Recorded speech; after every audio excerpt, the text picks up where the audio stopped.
Hello and welcome to Sleepy Science. I'm so glad you found your way here tonight.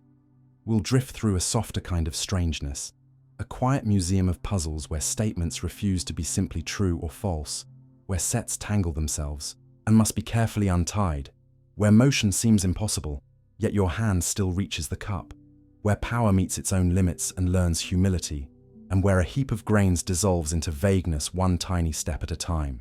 We will watch a single ball become two in a way that logic permits but intuition resists. Wait for a surprise that should never arrive until it does. Tug on the bootstrap of an object with no beginning and listen for information that should be lost and somehow remains. We will walk the halls of infinities that are already full yet always have room. Hold an apple that whispers something about black ravens. Notice how observation can freeze what might have changed, and see why switching doors wins more often than pride admits. Birthdays will collide more than you expect. Some truths will hide beyond proof. Choices will feel heavy. Tolerance will ask for balance, and perfect knowledge will argue with free will. Time will twist into loops. The sky will stay silent in a universe that seems ready for neighbors. Hotels will be endless and welcoming. A monkey will type forever, and past and future will share a single frame. We will rest with the idea that your choices may be chosen, that reality may be unlikely and still real, that worlds may multiply without meeting, that self-reference can fold thought into itself, that some questions answer by remaining open, and that the universe might simulate itself without ever stopping. This is a gentle journey meant to calm and to kindle wonder. Before we begin, tell me where you're listening from, or simply say hello. And if these slow explorations help you rest, a small like helps other sleepy minds find their way here. Now take a deep breath, settle into comfort, and let us begin our unhurried walk along the quiet edge of what can be known, statements that can't be true or false, and why they still matter. You meet one of the strangest puzzles in thought the moment you try to answer a sentence that refuses to sit still, like a cat that looks calm until you reach for it, and then slips out of your hands, and the hook is simple enough to say aloud in a quiet room. Some sentences do not settle into true or false, they hover. And the more you try to pin them down, the more you learn about the limits of logic, language, and how we build meaning. Begin here gently, with the idea that we grow up believing every clear statement must belong to one of two boxes. Either it describes the world correctly, or it does not. And yet there are utterances that break that tidy map not because they are silly or poetic, but because they pull on the rules themselves, like a loose thread that unravels the sweater. The classic example sounds almost like a joke. This sentence is false. If you call it true, then it says it is false. If you call it false, then it becomes true. So instead of a fact about the world, you are staring at a mirror pointed at a mirror, a loop with no place to stand. And what you are discovering is not a party trick, but a pressure test of the most basic rule we learned in school. The one that says every statement is either true or false, and not both. Push a little further, and you see that language lets us point at our own words. It lets us declare things about what we just said. And that power is useful most of the time, but in rare cases, it creates a trap where the very machinery we use to evaluate truth jams. Not because reality is contradictory, but because we tried to use the word true in a place that gives it nothing firm to land on. The fix that many philosophers and logicians proposed was not to ban tricky sentences, but to separate levels, to keep talk about the world on one floor and talk about truth about those sentences on a higher floor, so you do not get a staircase that curls back into itself. And while that sounds technical, it is the same instinct you use when you refuse to judge a game by rules that were written for a different sport. You create a boundary so the word true does not eat its own tail. If self-reference feels too abstract, step into everyday speech and notice another way truth can slip out of reach. You can say the present King of France is bald and sound perfectly grammatical, but there is no present King of France. The name reaches for an object that is not there. And people have argued whether such a sentence is simply false, or whether it fails to be true or false at all, because it presupposes something missing, like trying to weigh a shadow. And this matters because our conversations are full of silent assumptions that must be satisfied before the question of truth even makes sense.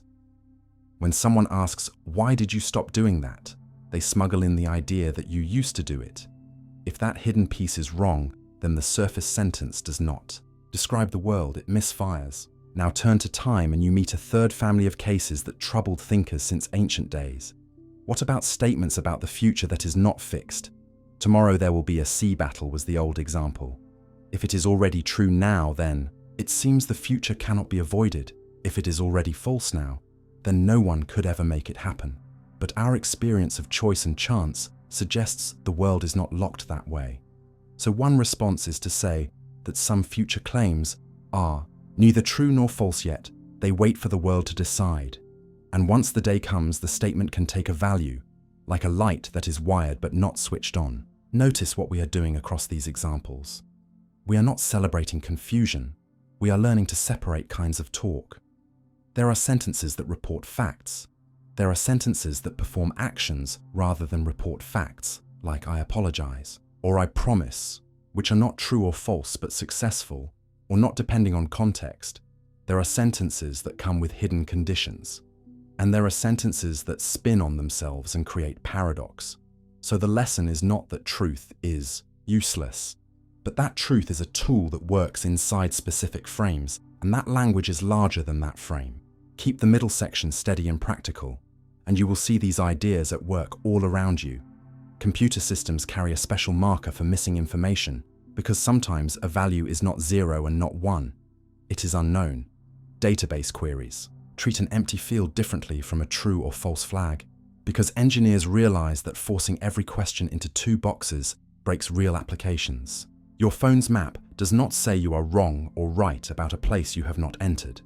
It says "not available" because signals can fail. Even your calculator sometimes returns not a number when the input has no meaningful result. And while human thought is richer than software, the same pattern holds in law and in medicine and in journalism. A claim can be untestable with the evidence on hand. A symptom can be not present and not absent, but indeterminate because the test has limits. A quote can be unverifiable rather than confirmed or debunked, and learning to say neither is part of intellectual honesty.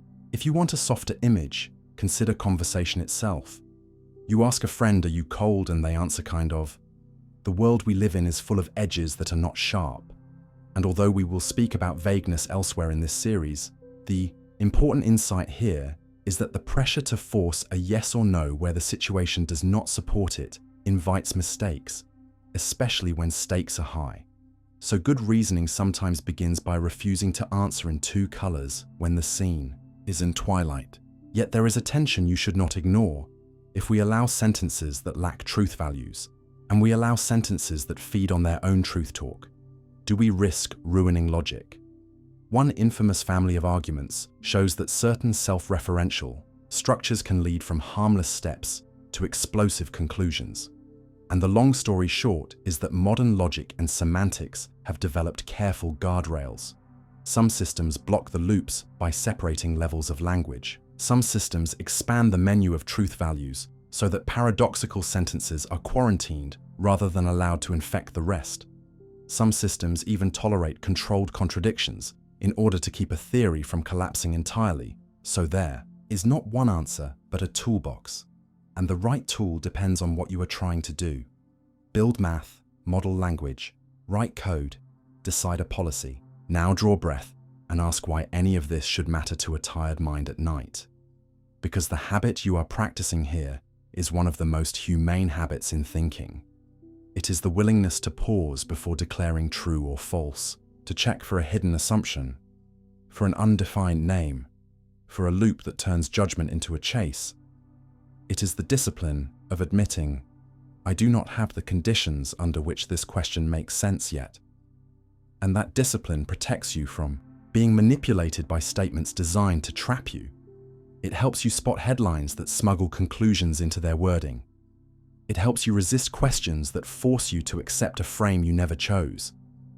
It helps you handle uncertainty without panic, and it teaches you to speak more carefully so that others are not trapped by your words either. By the time you reach the closing, you can feel the shape of the idea. Some sentences are not defective. They are simply outside the reach of true or false. We do better when we recognize them. Some sentences are defective because they presuppose what is not there, and some sentences are puzzles that expose the seams of our systems and push us to repair them. And that is why they still matter. Not because they live in classrooms, but because they sharpen a skill you use every day, the skill of matching questions to the world they claim to describe. In a quiet way, this brings a little freedom. You can listen without rushing to verdicts. You can build beliefs with fewer cracks, and you can let the mind slow down enough to notice when truth is the wrong tool for the job. And as you drift towards sleep with that recognition, the world does not become vague or slippery. It becomes more honest, because you have learned that clarity sometimes begins with the courage to say neither. Sets that break themselves, and the fix that changed mathematics. You first feel the crack in certainty when you try to collect everything that doesn't belong to itself into a single tidy box, because the moment you ask whether that box belongs to itself, the floor gives way. If it does, then by its own rule it shouldn't. If it doesn't, then by its own rule it should. And what seemed like harmless housekeeping, grouping things by a simple rule, turns into a loop that snaps shut on your fingers.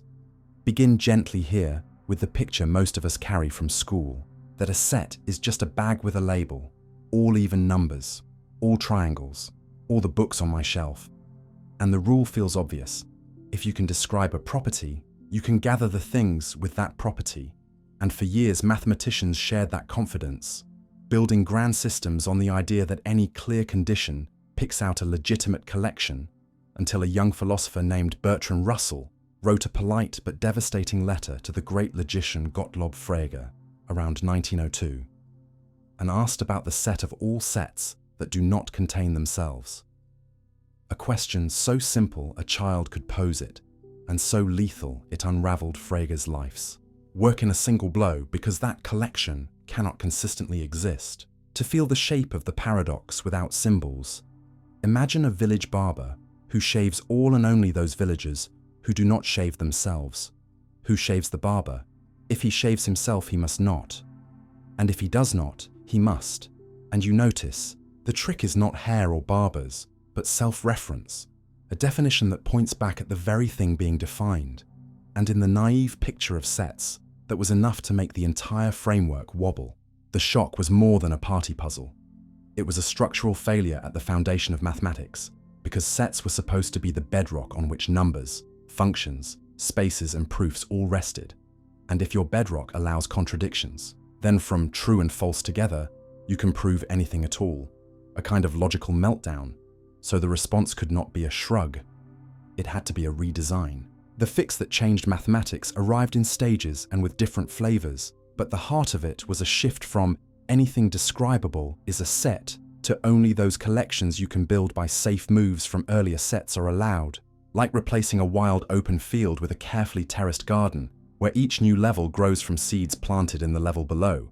And the most influential version of this repair is the axiomatic approach associated with Ernst Zermelo and later, Abraham Frankl, where you do not define sets by one sweeping rule, but by a handful of small, disciplined permissions.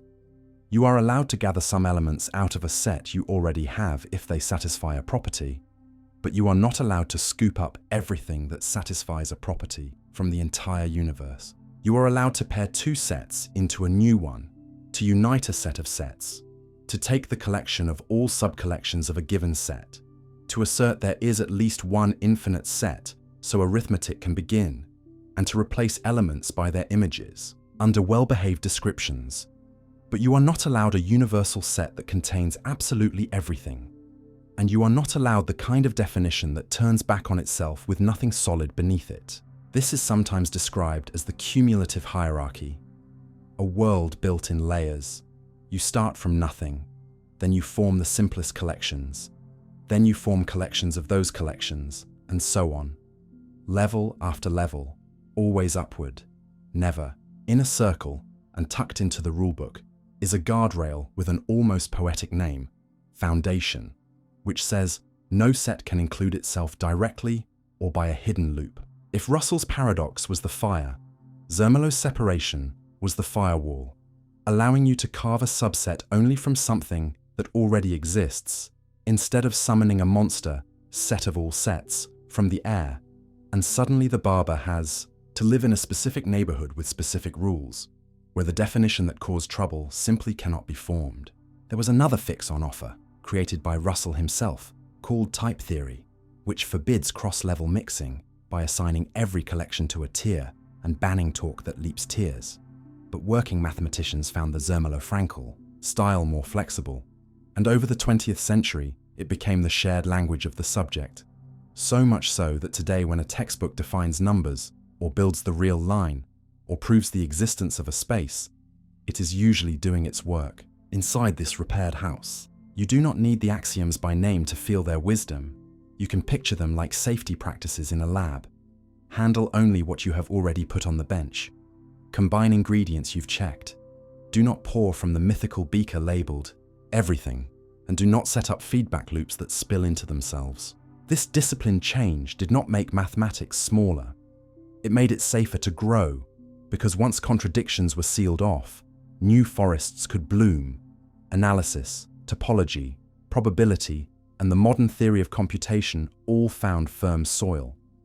And even controversial tools like the principle that lets you choose one representative from each of infinitely many boxes, an idea that unlocks powerful results, could be studied carefully inside the system, debated, and, when chosen, used without fear of collapse. If you worry that all this sounds bureaucratic, remember the lesson is humane and practical. Ideas that feel harmless at a distance can become dangerous when they loop back on themselves. So good frameworks learn to distinguish between honest, gathering and self-devouring definitions, and they do it without crushing creativity by saying yes to local building and no to universal shortcuts. There is also a philosophical sweetness to the fix, because it teaches a patient form of certainty, not the kind that claims to know everything at once, but the kind that builds trust step by step, level by level, making each new object from material you already understand. And that temperament echoes beyond mathematics into any field where self-reference and large claims can spiral: law, software, economics, where you discover that safety often comes from scoping your statements, from keeping rules from ruling themselves. When you reach the quiet closing, notice what changed in you. You began with a single clever question that broke a proud system. You walked through a period when the ground seemed unsafe, and you ended with a way of thinking that is both more modest and more powerful, a method that avoids the seduction of everything in one box, and instead commits to a layered reality where meaning is constructed with care. Sets that break themselves are still with us as warnings, reminders that language can turn on its maker. But the fix that changed mathematics did more than patch a hole.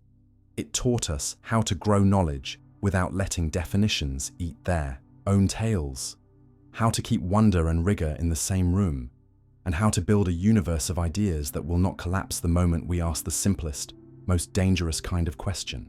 Motion that should be impossible, and how we still move. You notice the strangeness of motion the moment you put one foot toward a door and realize that, in principle, you should never arrive. Before you can reach the door, you must reach the halfway point, and before that, the quarter mark, and before that, the eighth. A staircase of smaller and smaller steps that never runs out, which makes crossing a room sound like finishing an endless list. Yet you do cross, you always have, and this quiet clash between obvious experience and stubborn reasoning is the heart of the old puzzle that says motion should be impossible. Begin gently by laying out the problem the way a careful friend would, without tricks. If getting somewhere requires completing infinitely many subtasks, how can it happen in finite time, and if at every exact instant an arrow simply occupies a place, no motion visible in a frozen snapshot? How can the snapshots add up to flight? These are the two faces of the same doubt. One about infinity in space and time, the other about the meaning of an instant, and both were sharpened long ago by a thinker who loved clean arguments more than messy reality. The half. Path says, you can slice any journey into an endless string of smaller trips. The arrow story says, you can slice any interval of time into an endless string of instants, and in each slice, nothing seems to happen. So how does anything ever happen at all? Now move carefully into what changed, because the way we still move is not by denying the infinite, but by learning how to live with it. And the tool for that is the idea that you can add up endlessly many shrinking pieces and still get a whole. That approaching can have a destination, even if you never touch it piece by piece, which is what it means for a process to converge. And once you hold that, the half staircase is no longer a trap but a recipe. The time for each segment is smaller than the last, and their total can be a crisp, finite amount. The way paying half a debt today, a quarter tomorrow, an eighth the next day, and so on could, in principle, leave you done in a week. The same insight rescues the worry about the arrow, not by pretending a frozen instant contains motion, but by changing the question you ask at an instant. From, how far did it go, to, how fast is its position changing right now? A subtle shift that lets you talk about speed without demanding visible travel inside a single snapshot, because speed at a moment is the rate at which position would change if you let time breathe, a slope rather than a stride. And that rate is perfectly well defined, even though the instant has no duration. In simple terms, a single frame of a film contains no movement, but the way the subject is moving is encoded in how the frames would line up, and you can read that from one frame if you know how it's embedded in the real and the mathematics we built to make this precise turn the paradox into a milestone, giving us a language where infinitely many smaller and smaller steps can add to a finite distance, and an instantaneous velocity can exist without a tiny trip tucked inside a moment. The real moral is deeper than a formula. Time and space in our best everyday models are not like piles of grains, but like smooth fabric you can cut as finely as you please. And cutting more pieces does not make the cloth longer. To see why infinitely many is not the same as takes forever. Imagine listening to a note that fades by half each second. There are infinitely many halves in the tale, yet the sound dies away in a finite time, and that feeling matches what the careful sums show, that an endless list of ever smaller contributions can sum to a bounded whole. Another layer of understanding comes from realizing that a scattered collection of isolated moments can have no duration at all. The way single points have no length, even though you can place many of them on a line. So the complaint that at each instant nothing moves is like saying each point has no length, so a line should be impossible, which mistakes the parts for the whole and forgets that wholes can carry features that none of their points do on their own. Step outside the classroom, and this gentler view of infinity is everywhere. Your phone's animation looks continuous though it is refreshed in frames, and as you increase the frame rate, the jumpiness shrinks until your eye reads fluid motion, while the mathematics behind motion works the other way round, beginning with a smooth story and allowing you to approximate it with frames as tightly as you like, bridging the digital and the analog in a controlled way. This same bridge is why Achilles easily overtakes a tortoise that had a head start. The catch-up time can be written as a sum of shorter and shorter intervals that add to a finite finish, not a forever chase. And that simple calculation matches life on a track. And yet there is a healthy caution tucked inside all of this, because in principle and in physics are not always the same. There are thought experiments where you flip a lamp on and off faster and faster, so that you switch it infinitely many times in a minute, and the question on or off at the end turns out to be ill-posed because you demanded a final state from a limit process that never settles, which teaches you that not every infinite plan corresponds to a sensible physical outcome. And what saves motion is precisely that the relevant sums do settle, the process converges, the speed at a moment is the limit of average speeds over shorter and shorter intervals that steadily hone in on a value. Modern science adds a twist that makes the story richer without undoing it. In everyday life, describing a path as a smooth curve with a well-behaved speed works brilliantly and predicts where planets will be and how bridges will hold, but at very small scales. The idea of a crisp path can blur, particles stutter under random jostling, and trying to pin both position and speed too sharply at once runs into limits. Yet, even there, The equations lean on the same notion of rates and sums that tamed the old puzzle. And at the very largest scales, when gravity bends time and space, motion becomes the art of following the easiest path through a curved fabric, again described by smooth change, read locally as a rate. You might have heard people say maybe time itself is pixelated at unimaginably small intervals, but that is an open question, not a current fact, and whether the fabric is ultimately discrete or continuous. The paradox taught us the habit of asking whether our questions are well posed and whether our sums settle. Habits that survive whatever new physics brings. By the end, you can feel why the old arguments were powerful and why they did not win. They forced us to sharpen the concept of instant, to define speed right now, without smuggling in tiny travels, to respect that infinity can be gentle, and to separate cases where an endless process has a meaningful outcome from cases where it does not. You still move because the world allows change to be read locally while built globally, because small pieces can be combined without swelling time past its limit, because motion is not a stack of miniature trips hiding in moments, but a coherent story stitched by rates that make sense at every point. And there is something quietly reassuring in that. Each step you take across a room is a lesson the paradox left behind. That clarity comes not from denying what confuses you, but from learning the right way to measure it, and that the path to the door can be both infinitely divisible in description and perfectly walkable in life.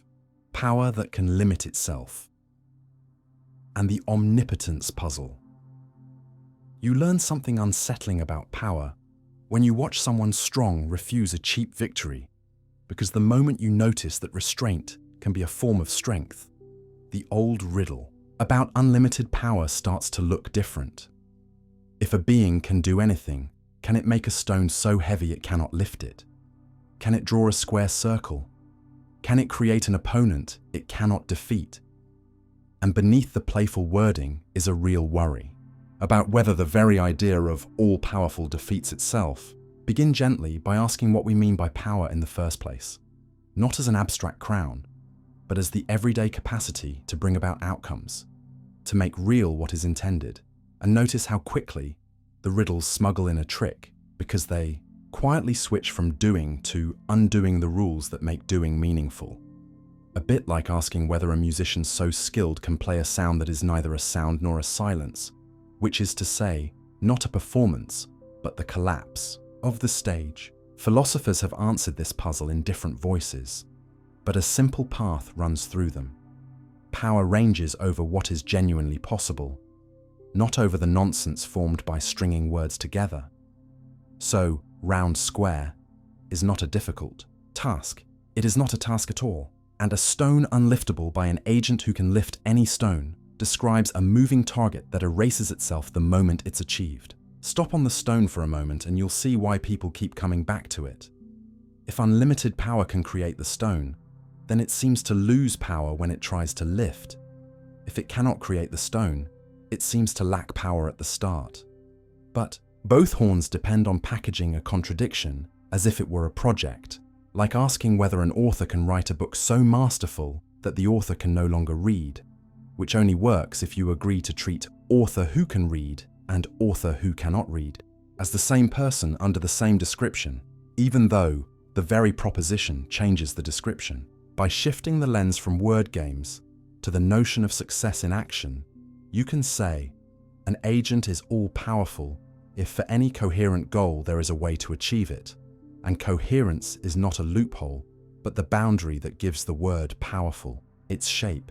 Because if you allow contradictions as goals, you destroy the scoreboard. When contradictions are permitted, anything follows, meaning every outcome counts as success, and the concept of power dissolves into noise. There is another tempting version of the puzzle that asks whether an all-powerful being could make itself not all-powerful. And here too, clarity comes from slowing down. If the answer is no, you might say the being lacks a power. If yes, you could say it ceases to be all-powerful afterward. But switching status over time is not paradoxical. It is a narrative choice, and many traditions answer that self-limitation is a voluntary act that does not reveal a present weakness, but a present capacity to bind. The way a champion boxer can choose to fight with one hand tied not because the rope overpowers them, but because consent does, and the rope can be cut. That picture of self-binding is not just religion or myth. It is how real power often works at human scale. As when lawmakers bind the state to a constitution so that no one person can erase rights, or when you set a rule for yourself. No emails after midnight, no credit card for impulse buys, because you understand that controlling the conditions around your choices can expand your agency over the long run.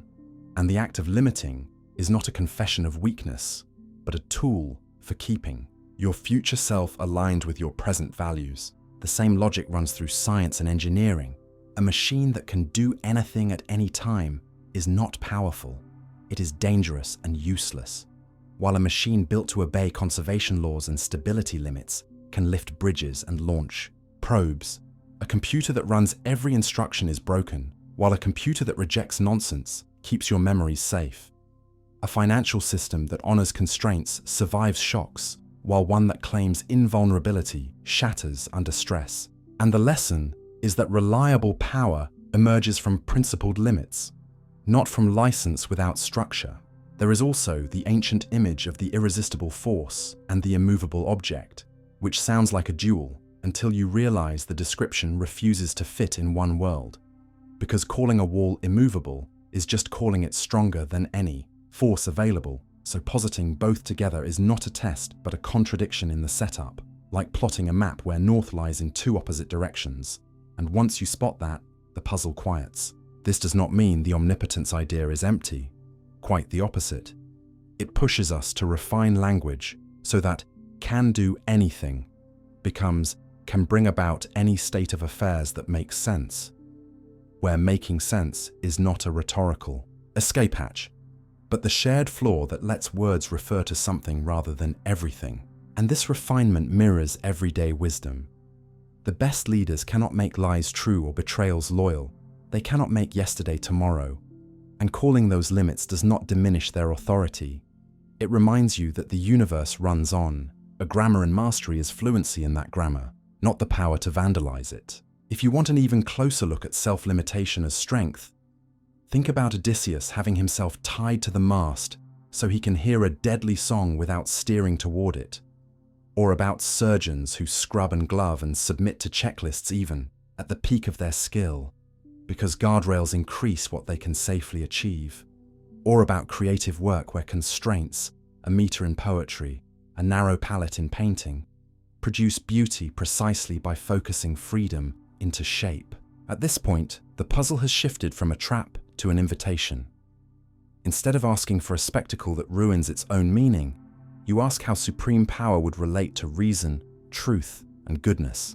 And many traditions answer that it would not sit above them like a tyrant, but act through them. Which is why classic thinkers said the real impossibilities are the ones that would make reality unintelligible, not the ones that would merely be hard for us. A final worry lingers. Does drawing a line around what counts as a real task just dodge the question? And the honest answer is that it clarifies the question rather than escaping it.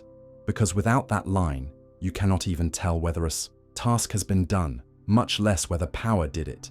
And with that line, you can ask better ones. Could an all-powerful being forgive without erasing justice, create free creatures without forcing their choices, share power without ceasing to hold it? And these are not word traps, but deep inquiries into how authority, love, and freedom can coexist. In the soft close, step back and notice what changed in you. The stone lost its grip, not because someone waved it away, but because you learned to tell a challenge from a confusion.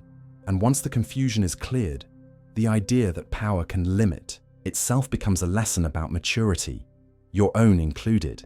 Because the most trustworthy strength you will ever meet is the kind that chooses its limits so that its promises can stand. And recognizing that lets you sleep a little easier under a sky that, whatever else it is not ruled by nonsense. Heaps that disappear, grain by grain, and why vagueness defies logic. You do not doubt a heap when you first see it. A mound of sand sits on the table, clearly a heap. Obviously so. And yet the paradox begins the moment you let yourself remove just one grain while agreeing to something that seems harmless. One grain cannot be the difference between heap and not heap. So you take it away and still call it a heap.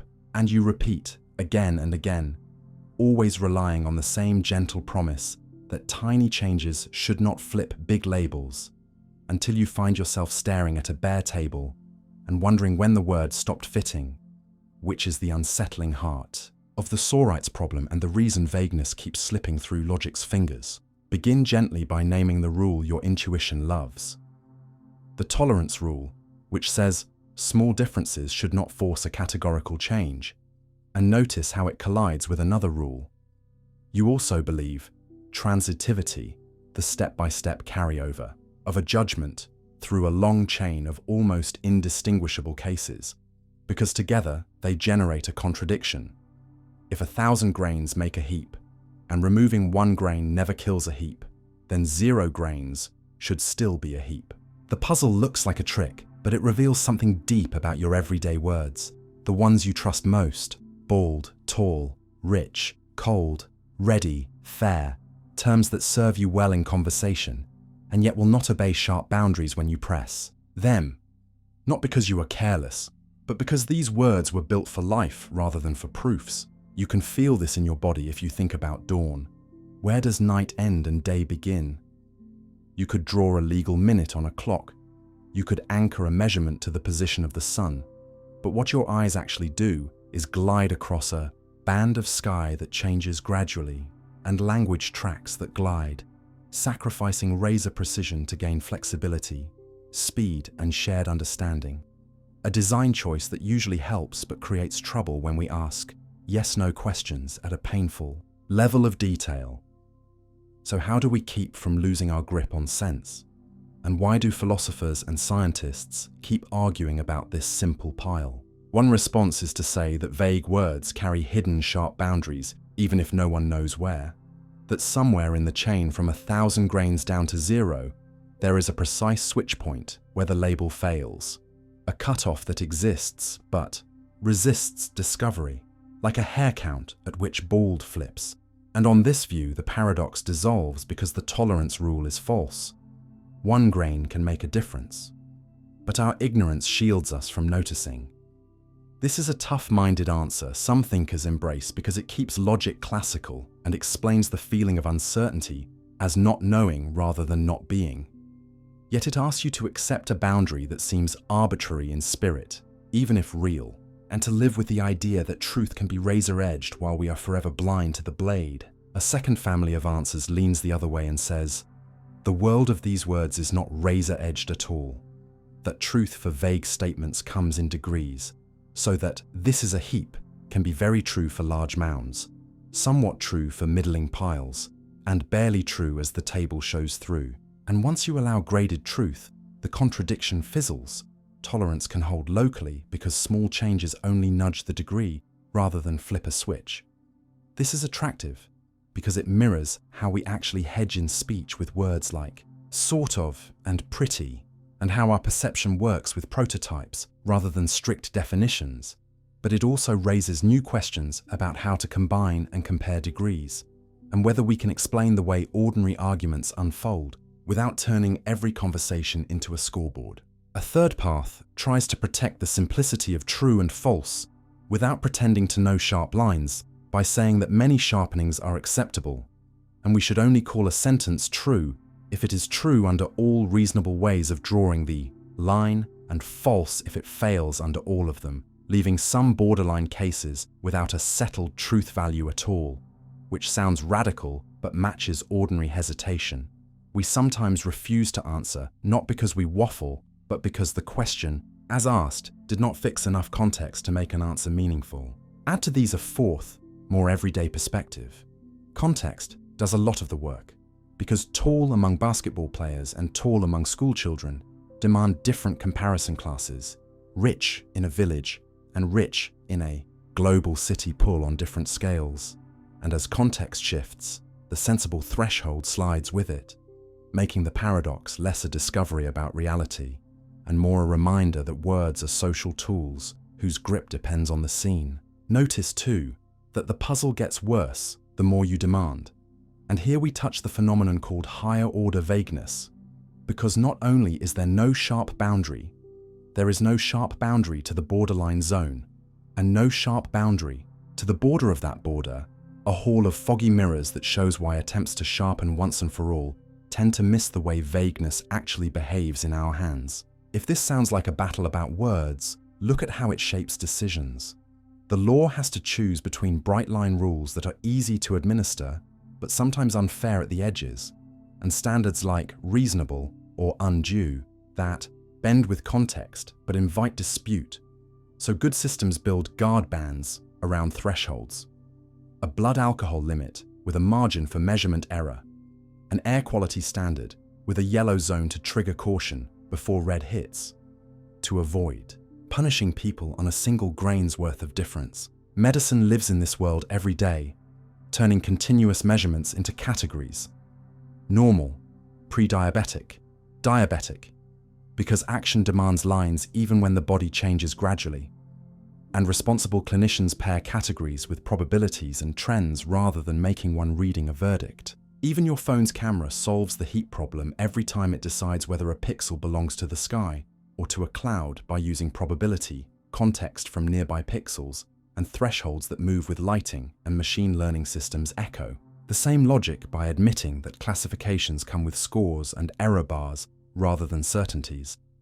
A humility that protects against dangerous overconfidence. From psychology comes another thread of help.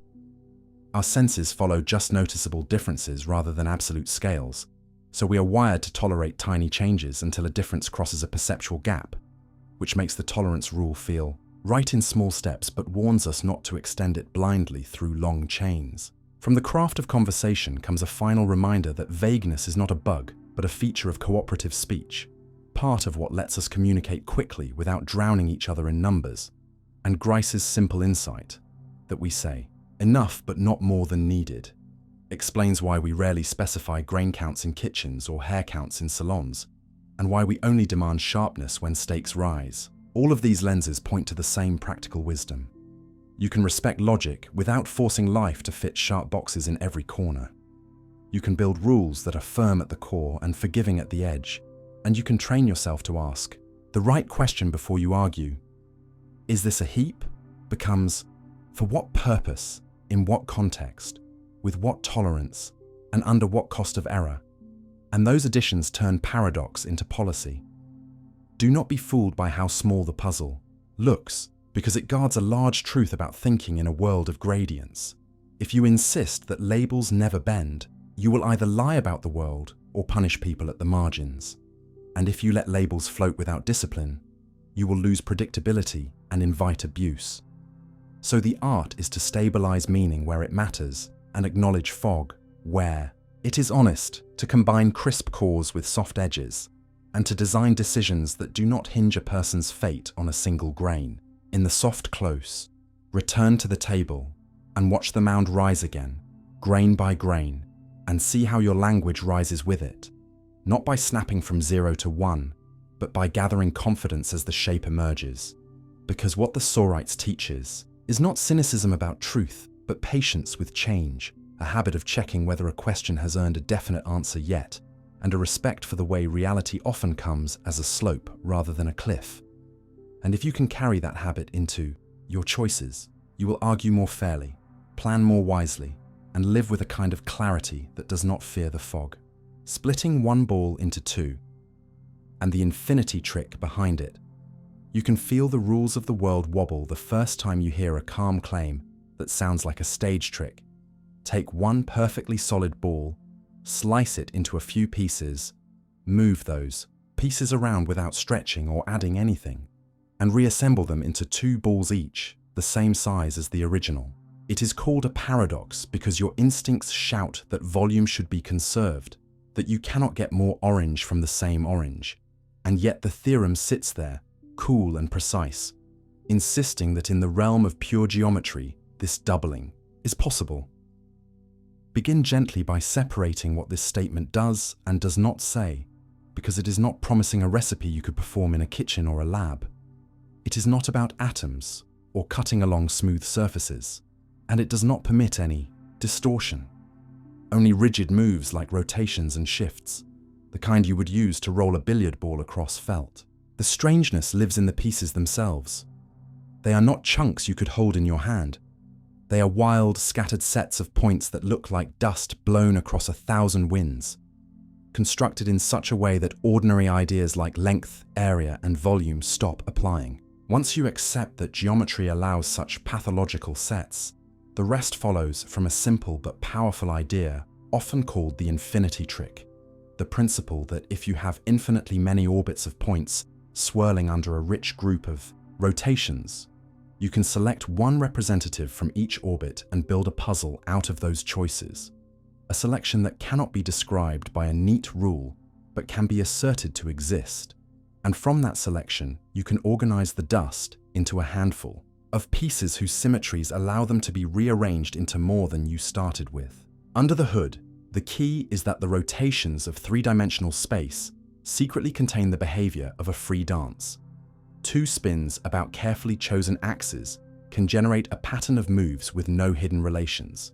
And this freedom lets you partition the ball into sets that mirror the paradox seen earlier on a sphere's surface, where a related decomposition already breaks the usual notion of area, a breakdown known long before the full doubling result was proved. If your head is buzzing, pause and notice the clean boundaries. The result holds in 3 dimensions and higher, but it fails in a flat world of 2 dimensions if you demand that area behaves sensibly under cutting and pasting. Which is why, no, one can perform the same trick with a disk on a tabletop while preserving area with the same freedom of rigid motion. The dividing line here is not a physical barrier, but a structural one, woven into the algebra of symmetries.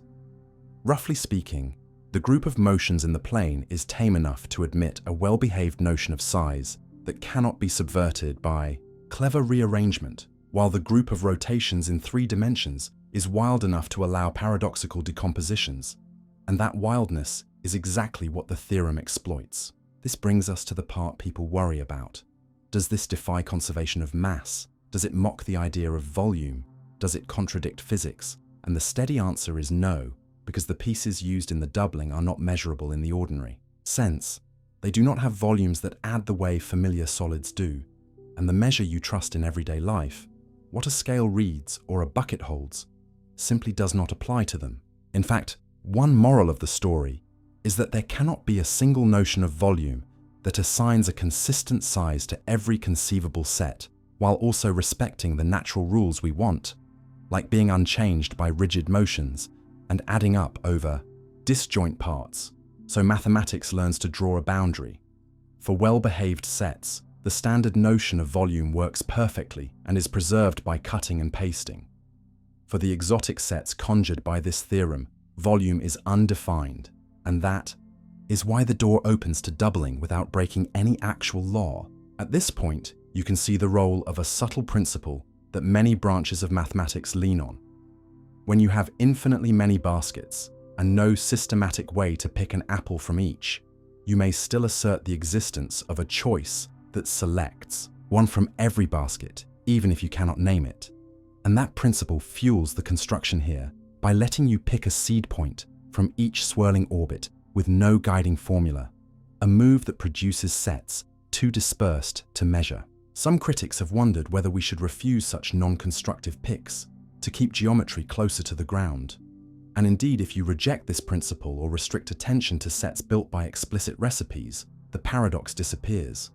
But you lose a vast toolbox that powers results across analysis, topology, probability, and beyond.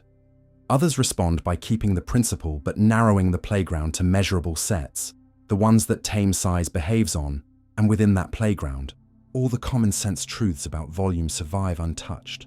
There is a deeper human lesson here about models and reality. You can build a perfectly consistent theory in which unimaginable sets exist, and within that theory you can prove the doubling theorem. Yet the theory does not claim that our world, of atoms and quanta, behaves this way. The way a map can include a region you will never walk, yet remain useful for the routes you do take. If you want an intuition for how infinity smuggles this power into the result, picture a crowd clapping 2 rhythmic patterns at once, creating overlapping beats that never sync in a simple cycle. And then imagine labeling people by where they land in that endless dance of claps. There is no tidy, every third-person rule because the cycles interlace without repeating. But you can still choose one representative from each tangled track. And once you do, the crowd can be split into a few groups with a magical property. Shifting the groups by the basic claps scrambles them in a way that lets you form two full crowds out of one. That metaphor is imperfect, but it hints at how the free dance of rotations in space gives you room to partition and rearrange without overlap or gaps, while ignoring any need to keep a meaningful size attached to the pieces.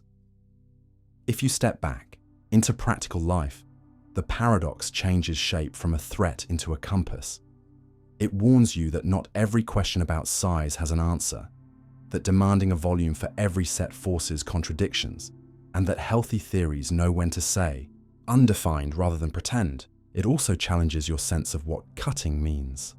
Our hands and tools always cut along simple surfaces, but a set is just a collection of points, and a cut through points can be as fine and intricate as language allows, which is why geometry must keep both the dazzling possibilities of abstraction and the down-to-earth notion of measurement in view at once. In the soft close, let the surprise settle.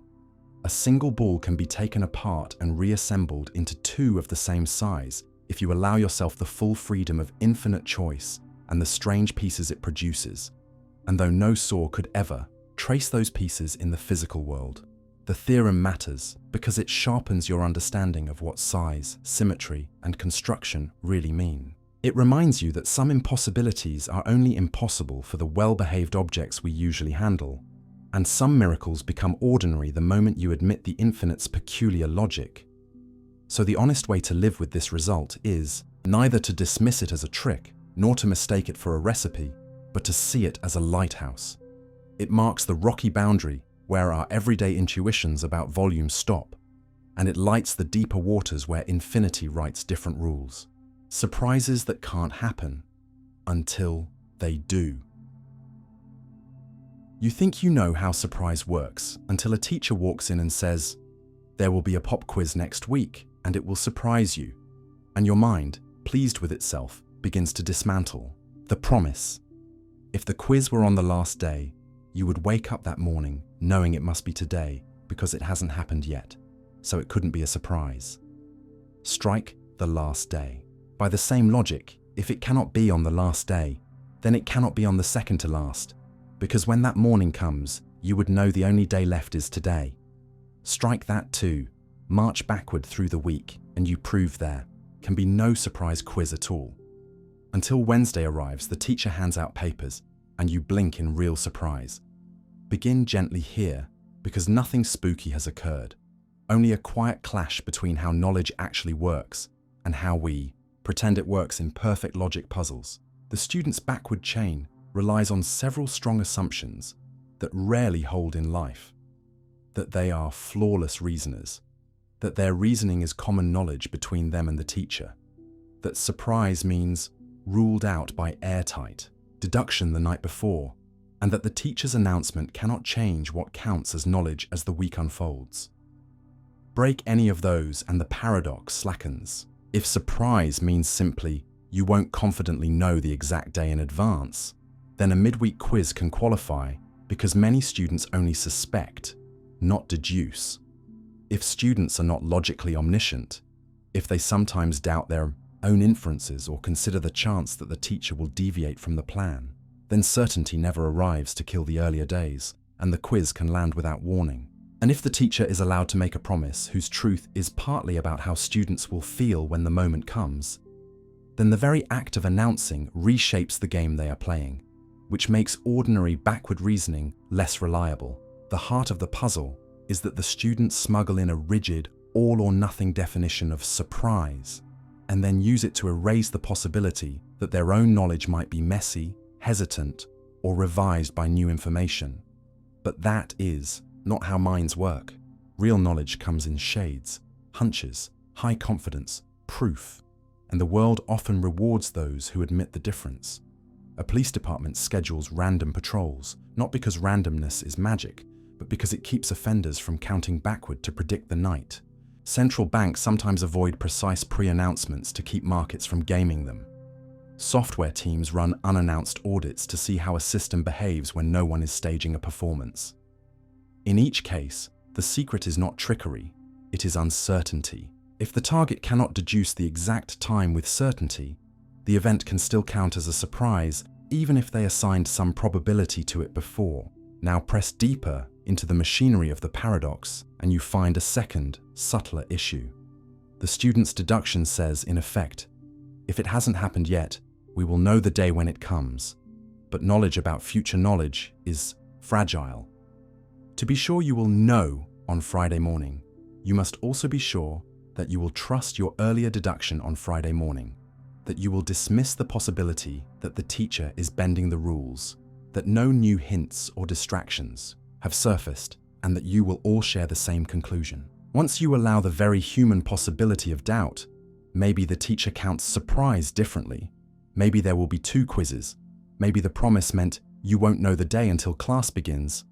The backward chain no longer forces a contradiction. There is also the role of announcements themselves. Public statements can change the state of the game, not just describe it, and some statements aim at how you will update your beliefs in the future. There will be a surprise, is that kind of statement because its success depends on your future state of mind, and treating it like a description of a fixed world misses that it is partly a move in a conversation. You can feel this in smaller moments. Someone says, "I'll drop by sometime this week," and your ability to be surprised depends both on when they come and on how much attention you spent predicting it. Widen the lens, and the lesson becomes practical.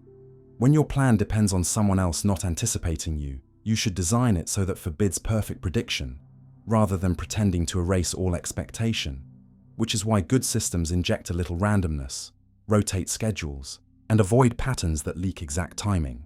The paradox also teaches a moral about certainty. If you demand that only absolute, unshakable deduction counts as knowing, you will sometimes conclude that nothing can happen, no surprise, no quiz, no audit, because you have pushed your standard beyond what real reasoning can bear. Live reasoning is revisable, time-bound, and conducted under incomplete information. Trying to force it into the mold of perfect backward induction creates the illusion of impossibility where none exists, and yet the story does not ask you to throw logic away, only to handle it with context. Define your terms before you reason with them. Ask what surprise must mean for your purpose. Decide whether you are modeling ideal agents or real ones, and remember that announcing a plan can change the world you are modeling. Do that, and the teacher's midweek quiz stops being a conjuring trick and becomes a case study in how knowledge interacts with time. In the soft close, keep the image of the classroom in mind, the quiet scrape of chairs, the sleepy shuffle of notebooks, the unplanned lift in your chest when the papers land in front of you, and notice what the paradox has actually given you. Not a reason to distrust reasoning, but a reason to be precise about what you claim to know and when you claim to know it. Surprises that cannot happen under impossible standards of perfect foresight can and do happen for creatures like us who learn in motion, revise beliefs, and discover that uncertainty is not a failure of thought, but the space in which honest planning lives. Objects with no beginning, and the Bootstrap mystery. You first meet the idea of an object with no beginning when you imagine holding a watch that you remember receiving from your older self, and years later handing that same watch to your younger self. A loop closed cleanly with no outside origin. And the chill comes not from magic, but from the way cause and effect seem to circle until the question, where did it come from, has no place to land. Begin gently here, because the so-called Bootstrap mystery is not the same as the famous time travel contradiction where you prevent your own existence. This one is quieter. It breaks nothing and yet unsettles everything. The watch exists. It is passed along in a perfect loop. No one creates it and no one destroys it, so the facts line up while the origin vanishes. Philosophers call this an ontological loop, information or matter that appears to sustain itself, and science meets it not in fairy tales, but at the edges of our best theory of gravity, because general relativity allows spacetimes in which a path through space and time, can bend around and rejoin itself, a closed line along which an object could travel and eventually meet its own past, a closed, time-like curve. And if such paths exist, then the watch story is not nonsense. It is a consistent itinerary, one that begins nowhere, because begin is the wrong verb for a loop. To see how the loop becomes more than a thought experiment, picture a traversable wormhole, a tunnel connecting two distant places, kept open by exotic stress that behaves unlike ordinary matter. And now picture moving one mouth of that tunnel so that time passes differently at each end. For example, by flying it near a massive object, or accelerating it hard and bringing it back. After that trip, the two mouths can disagree on the time shown by nearby clocks, not due to a malfunction, but due to relativistic time dilation. So stepping through the tunnel could drop you not only somewhere else, but also somewhere else. And if the offset is arranged just right, you can step out before you stepped in, which means a determined traveler could send a watch or a notebook into their own past and then later receive it and repeat the loop. None of this is an everyday recipe. It relies on conditions we do not know how to achieve, because holding a wormhole open appears to demand negative energy densities that are rare and tiny in known physics. The Casimir effect hints that such energies are not pure fantasy, but using them to build a machine is far beyond us. And even if a tunnel could be engineered, quantum effects near the moment the loop would first form might grow so intense that the structure destroys itself, which is why some physicists proposed a chronology protection principle, a way for the laws of nature to prevent closed loops from becoming usable paths. Yet as equations go, general relativity itself does not automatically forbid them, and in certain idealized solutions, a loop is simply there. So how would the world keep its dignity if loops were possible? How do you avoid the messy contradictions? The answer offered by many is a rule of consistency, often associated with the Novikov idea that the only histories which occur are those that are self-consistent, and once you adopt that filter, the wildest contradictions are trimmed away. A billiard ball fired into a wormhole might emerge from the past with just the right angle to nudge its younger self, so that the shot that will be taken produces exactly that nudge. No broken causality, only a strange duet between two versions of the same ball. And by the same logic, the watch loop works. If everything about the passing fits together, the scuffs on the case, the note inside, the wear of the strap, all matching as the object circles, that brings you to the real nerve of the Bootstrap puzzle, which is not logical inconsistency, but authorship and origin. If a mathematician reads a proof that arrived from the future and later sends the same proof back, who discovered it? If a composer hears a symphony delivered by her older self and later delivers it to her younger self, who created the music? There seems to be knowledge without a source, an island of information that owes its existence to the loop alone. And while the equations may accept that, your sense of meaning fights it, because creativity and explanation usually point to a generating cause. Some try to soothe this by saying the loop as a whole is the cause, not any single moment. And in physics, that reply has bite. Closed systems are judged by whether the entire story is allowed by the laws, not by whether the first page has a label. Once upon a time, yet the discomfort is not empty. It forces you to ask what counts as explanation. Is it enough to say, this pattern persists because the structure of space-time permits this path, or must there be a first spark? And if you insist on a first spark, you are asking space-time to be more like a fairy tale than a loop. Down in the details, more puzzles bloom. There is the worry about wear and tear. If the watch goes around the loop again and again, does it not age? Does entropy not rise? And the careful answer is that a consistent loop must return the watch to the same state each cycle, including its tiny scratches and internal energy, which does not violate the second law, because the loop is not an ordinary forward march in time, but a self-contained circuit whose boundary conditions fix the state. So there is no room for cumulative drift, and if you find that artificial, you have put your finger on the rarity of such worlds. They would be exquisitely fine-tuned. Then there is the quantum question, our best description of small things, where certainty softens and possibilities interfere.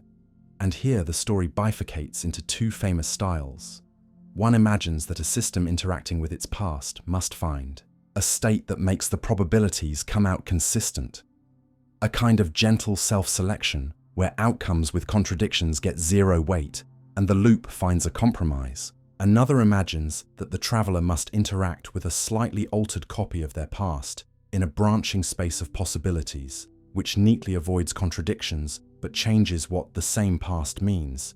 The two approaches share a moral. They model loops without explosions by changing what you expect from cause and effect, either by demanding consistency across the loop or by letting reality fork so that both the push and its avoidance can occur without contact. Outside the blackboard, experiments with light and quantum circuits have imitated the logic of these loops in toy ways, not by sending photons into the past, but by building feedback that forces a system to agree with a copy of itself. And those trials have shown how information constrained by consistency can behave strangely, solving certain tasks faster than usual or refusing to copy a state that ordinary physics would allow to be cloned perfectly only in science fiction. None of this proves that time machines exist, but it proves that the logic of loops is something we can model and test at the level of principles. If you step away from physics for a breath, the Bootstrap idea becomes a mirror for culture, because we also see loops of origin in art and technology, myths recycled until their birth is lost, code snippets copied until the author is forgotten, a tune whose composer vanishes from memory as it passes through generations. The difference is that human loops always have buried origins even if we cannot name them, while the space-time loop as imagined in the paradox has none by design, which is why it feels so alien. And that alien feeling is useful. It tells you how much of your comfort depends on linear stories with beginnings. The practical truth, as of today, is plain. No evidence shows that we can build wormholes or live in a universe where closed time-like curves are available to engineers. We have strong hints that quantum effects make such structures violently unstable, and even the friendliest theories require matter with properties we have only glimpsed in narrow, delicate settings. Yet the exercise of thinking through the Bootstrap forces a better understanding of cause, information, explanation, and the boundaries between what is forbidden, what is possible in principle, and what is feasible in practice. In the soft close, return to the watch in your hand and try on two attitudes at once. The first is the humility that says the universe may allow curves in time so strange that origin questions have to be rewritten. The second is the discipline that says our current world, with its one-way thermodynamic arrow and its fragile memories, teaches us to expect stories with sources, creators, and costs.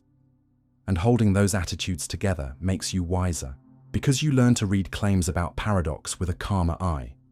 You learn to separate a coherent loop from a contradiction, and you learn that sometimes the way to understand a beginning is to consider worlds where beginnings are optional, not to believe in them, but to see more clearly what it means when your own story does start, and why the fact that it does is part of what makes meaning possible. Information that should vanish, but somehow survives.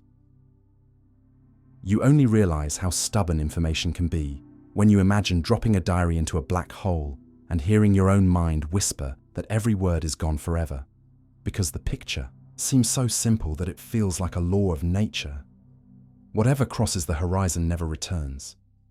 The whole forgets everything except a few bland facts about the mass it swallowed, the spin, maybe the electric charge, and if one day the black hole slowly evaporates into a faint mist of particles, that mist should look like warm breath from a dark furnace, featureless and forgetful, as if the universe itself had taken a match to your diary and blown the ashes to the edges of time. Begin gently here, because that simple picture hides a deep conflict between two powerful ideas you already trust. Gravity tells you that horizons hide details, and radiance from a black hole should be almost perfectly thermal, while quantum mechanics tells you that the microscopic evolution of a closed system is reversible, that in principle, the universe never forgets, that if you could rewind every particle and every field, you would get the diary back page by page. And the clash between these two ideas is the information paradox, a clean, sharp question that has kept scientists awake for decades without asking you to learn any symbols. just to notice that the same event cannot be both erased and preserved. The first instinct is to point at the fire and say, look, we already know information can vanish. Burn a book and the letters are gone. But this is where physics corrects your intuition in a useful way. A fire scrambles the letters into smoke and light and heat. And while no one can feasibly reverse the air in a room to reassemble a novel, the laws themselves do not throw any letter away. The information migrates into the pattern of countless tiny motions, too fine to extract, yet not destroyed. And the black hole was supposed to be different. Not a difficult blender, but a true shredder that unthreads the connection between past and future. The route out begins with a shift in what we think information is. Not a thing you can point to, but a web of correlations among many parts.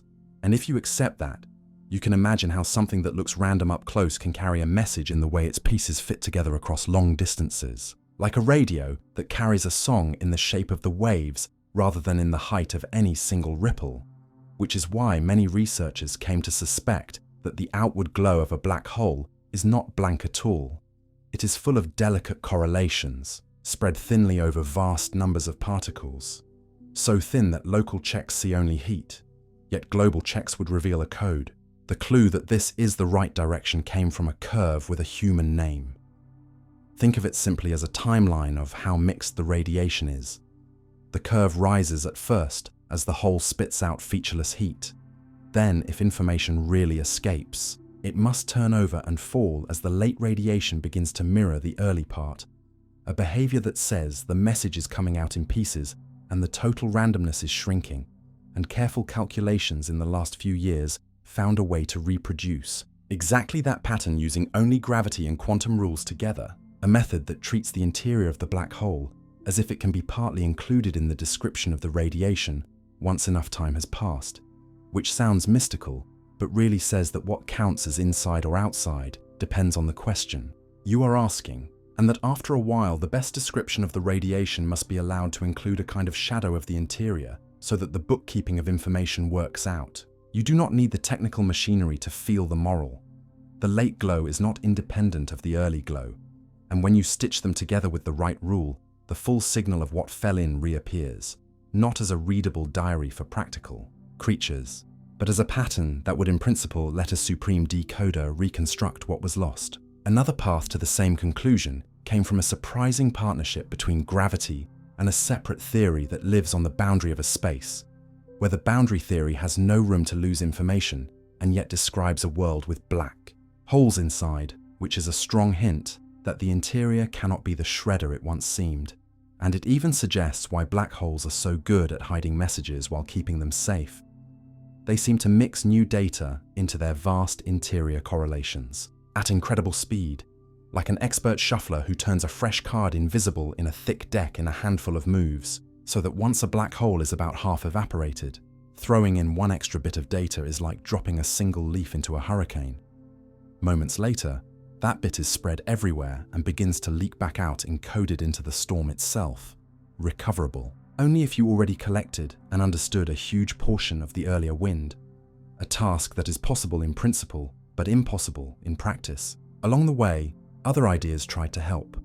Some argued that perhaps black holes keep a faint memory written in the gentle fields at infinity, a kind of low-energy hair that tags who came and went. Others suggested that the edges of space-time remember every soft tremble in a way that could help close the ledger. And while none of these by itself closed the case, together they shifted the culture from the belief that information must be destroyed to the belief that it is preserved in places and forms that naive pictures miss. There were sharp challenges as well, dramatic proposals that the horizon might turn into a searing wall if you insist on preserving information, because different observers would disagree violently about what is smooth and what is not. And those challenges taught everyone to state assumptions carefully about how entanglement is shared and about what counts as a harmless crossing, and the debates pushed the newer calculations to be more precise until they matched the safe expectations of ordinary observers while still keeping the global books balanced, which is part of why many now feel that the paradox is not so much a disaster as a teacher, forcing us to refine words like inside, outside, and where a system keeps its secrets. Zoom out and you can see how this touches your life without a single black hole nearby. The lesson is that information is not a sticker. You can peel off an object. It is a structure in the relationships between parts, and if a process looks like it erases facts, you should ask where the relationships went, into heat, into noise, into a huge number of degrees of freedom that you will never survey. And when you cannot find them, you should resist the temptation to declare that reality forgot, because forgetting is not what the fundamental rules seem to allow, even for the darkest objects in the sky. In the soft close, return to the diary in your hands, and imagine again that fall toward the horizon. Feel the shock give way to a calmer thought, that by the standards of nature, the words are not gone. They are rearranged far beyond any human reach, tangled into patterns of light that scatter to the ends of space, protected by the sheer difficulty of reading them. And that is the quiet truth behind the phrase that your mind now holds with more care. Information that should vanish can survive, not as a ghost or a miracle, but as a code written across the world, waiting in principle for the one who knows how to listen, and reminding you that what looks like loss from up close can be conservation at a deeper scale. Infinities that are full, yet always have room. The strangest lesson about infinity is that it can hang a no vacancy sign and still welcome new guests, which sounds like a riddle until you step into Hilbert's imaginary hotel at midnight. Every room occupied, every bed warm, and the clerk still smiles when one more traveler appears, because the fix is not to build rooms but to renumber them, asking each guest to move from room 1 to room 2, from 2 to 4, from 3 to 6, and so on, so that all the even rooms fill with the old crowd and the first odd room opens like a magic door for the newcomer. Begin gently here, because nothing supernatural has happened, only a calm use of what endless really means, that a list with no last entry can be rearranged without losing anyone. And once your mind accepts that, the hotel's tricks escalate. A bus with 40 people can be seated by shifting guests as before and tucking the newcomers into the odd rooms that appeared. A convoy of countably many buses each with countably many passengers can be handled by a smarter renumbering that pairs every bus seat with a single room on a single list, and even a storm of arrivals that has no end can be treated like a dance of labels rather than a scramble for space. The point is not about hotels, but about the size of certain infinite sets, what mathematicians call countable, the kind that lets you line up its members as first, second, third, and so on. And here is the property that feels like a paradox yet defines the breed. A countably infinite set is the same size as one of its proper parts. The whole can match the even numbers, even though the evens miss the odds, which is why the hotel can be full and still find room by marching everyone to even rooms, and why the phrase "the same size" must be understood as there is a perfect pairing between elements, rather than one looks as big as the other at a glance. Linger on that pairing idea because it unlocks more than the lobby puzzle. It tells you that there are as many square numbers as there are counting numbers, even though squares are rarer in the first few steps. It tells you there are as many fractions as there are whole numbers, even though the fractions sit densely between any two entries on the number line, so thick that you can never find a gap between them, and yet thin in the specific sense that you can line them up in a single endless queue. And this is where your instincts get tugged in both directions at once. Infinity is abundant and spare, packed without gaps if you measure by closeness, roomy if you measure by the possibility of pairing. Push deeper, and you meet the discovery that not all infinities are alike. There is a kind that outgrows any hotel you could enumerate, no matter how clever the clerk, a kind that refuses to be paired with the counting numbers because any attempted list will always miss some members. And the proof is as simple and beautiful as flipping bits on a page. Suppose you try to list every real number between 0 and 1 by writing their decimal expansions in a column, then create a new number. By changing the first digit of the first entry, the second digit of the second entry, and so on, ensuring your new number differs from every one on the list in at least one place, which means your list was never complete. And since you can do this to any list, no pairing exists. The continuum of real numbers is too large for the hotel to hold. The always have room trick works for countable arrivals, not for an uncountable flood. Once you see the split, the hotel story becomes a map rather than a magic show. It marks where rearrangement is enough and where it fails. It explains why adding finitely many or even countably many new names to a countable set still leaves you with a set of the same size, why multiplying two countable lists still yields a countable catalogue, and it hints at the surprise that a coast-to-coast grid of street addresses, infinite two ways, can be zipped into a single file without losing an address. While the real interval of a single city block will not be captured by any list no matter how wide you spread it. A difference that rests not on length or drawing, but on whether a perfect pairing can exist. This way of thinking changes how you read familiar puzzles. It tells you that how many for infinite things is not settled by how dense they feel or how long they stretch, but by whether a one-to-one matching is possible. It tells you why. More subtle notions like length or probability have to be handled with care, because a countable set can be everywhere without taking any length at all. The rational numbers are sprinkled through the lines so thoroughly that they interrupt any two reals you pick, and yet they contribute zero to length in the sense used by measurement. A reminder that infinity can be thick for one purpose and thin for another. If your mind is whispering about the hotel's ethics, about moving a guest from room 1 who already fell asleep, take that whisper as a guide to the difference between models and the world. The hotel is a picture that teaches a concept rather than a construction crew's plan. And while it is fun to imagine bellhops running forever down a hallway, the real lesson is that some scheduling problems in computation and logistics can be solved by renumbering tasks, that pairings between pairs and singles are more than curiosities because they let you store 2 coordinates in one index or 2 keys in one slot, and that the habit of asking for a pairing rather than a feeling prevents confusion when data structures grow without bound.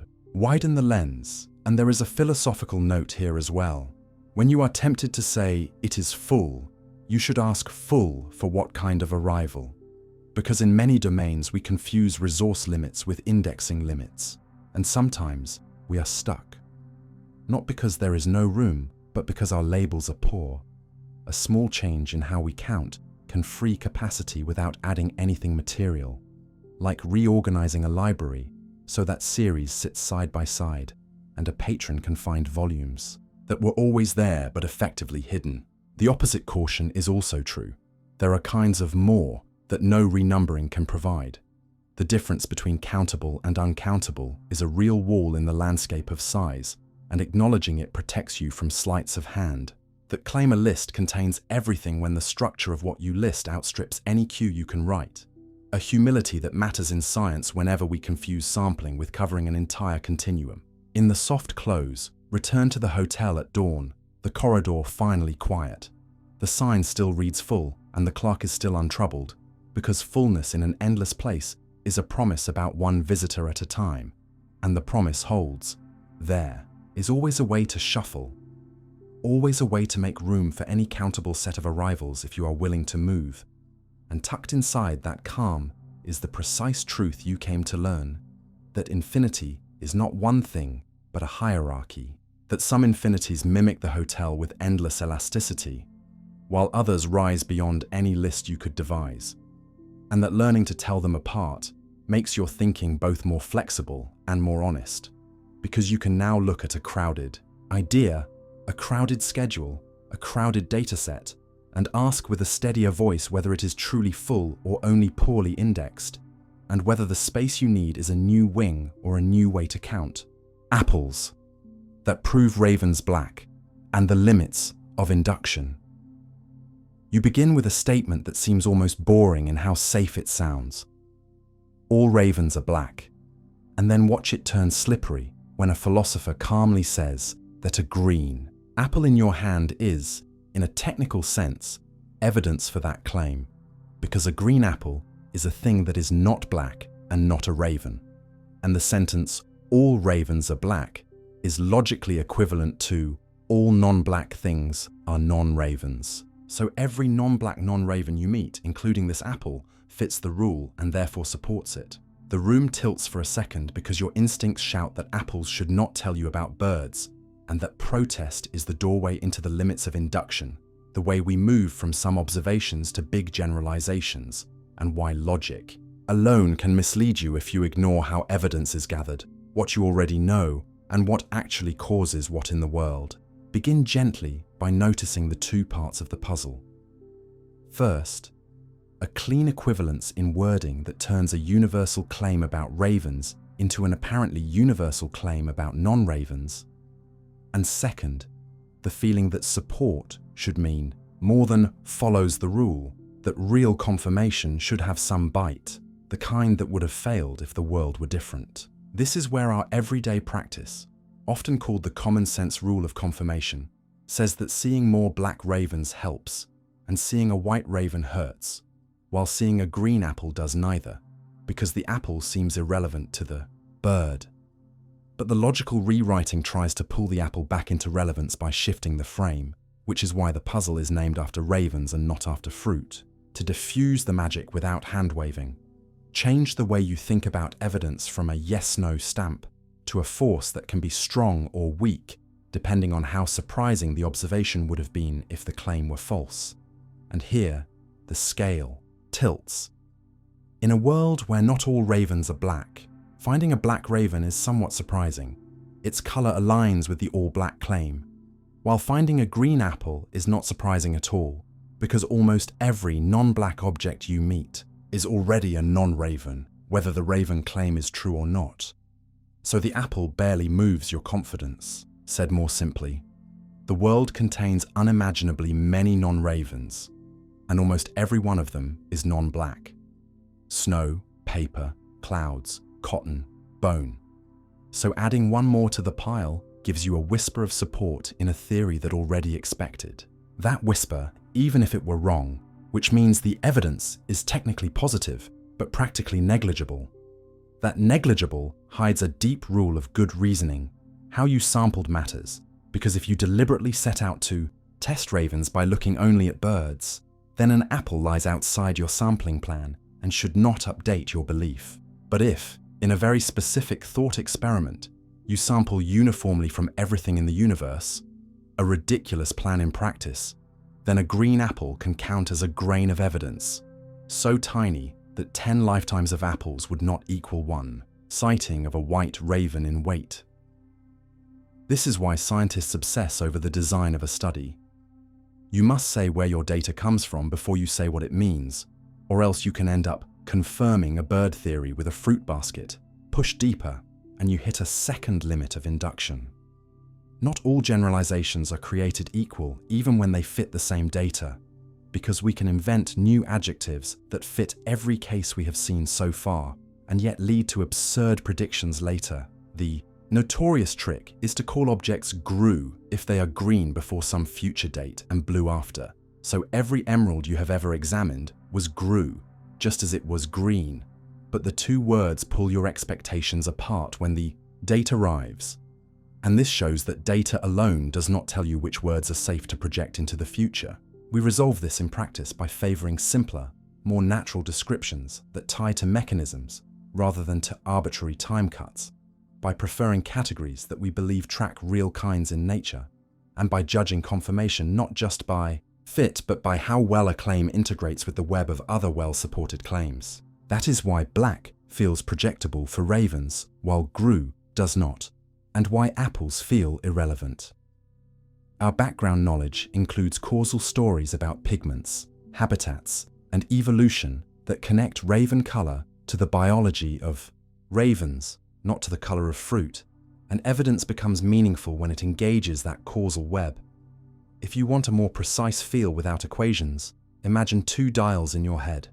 One that measures how likely an observation was if your claim is true, and one that measures how likely it was if your claim is false. Then nudge your confidence up or down depending on which dial the observation favors. A black raven found by an honest search cranks the true dial higher than the false one. A white raven slams it the other way. A green apple leaves both dials almost where they were. Now add selection effects, the silent enemy of induction. If you only go birdwatching on days when the lighting makes dark birds easy to spot, you will overcount blackness and undercount paler birds. If a museum displays only typical specimens, you will never see the rare exceptions. If the news reports only unusual cases, you will infer wrong frequencies.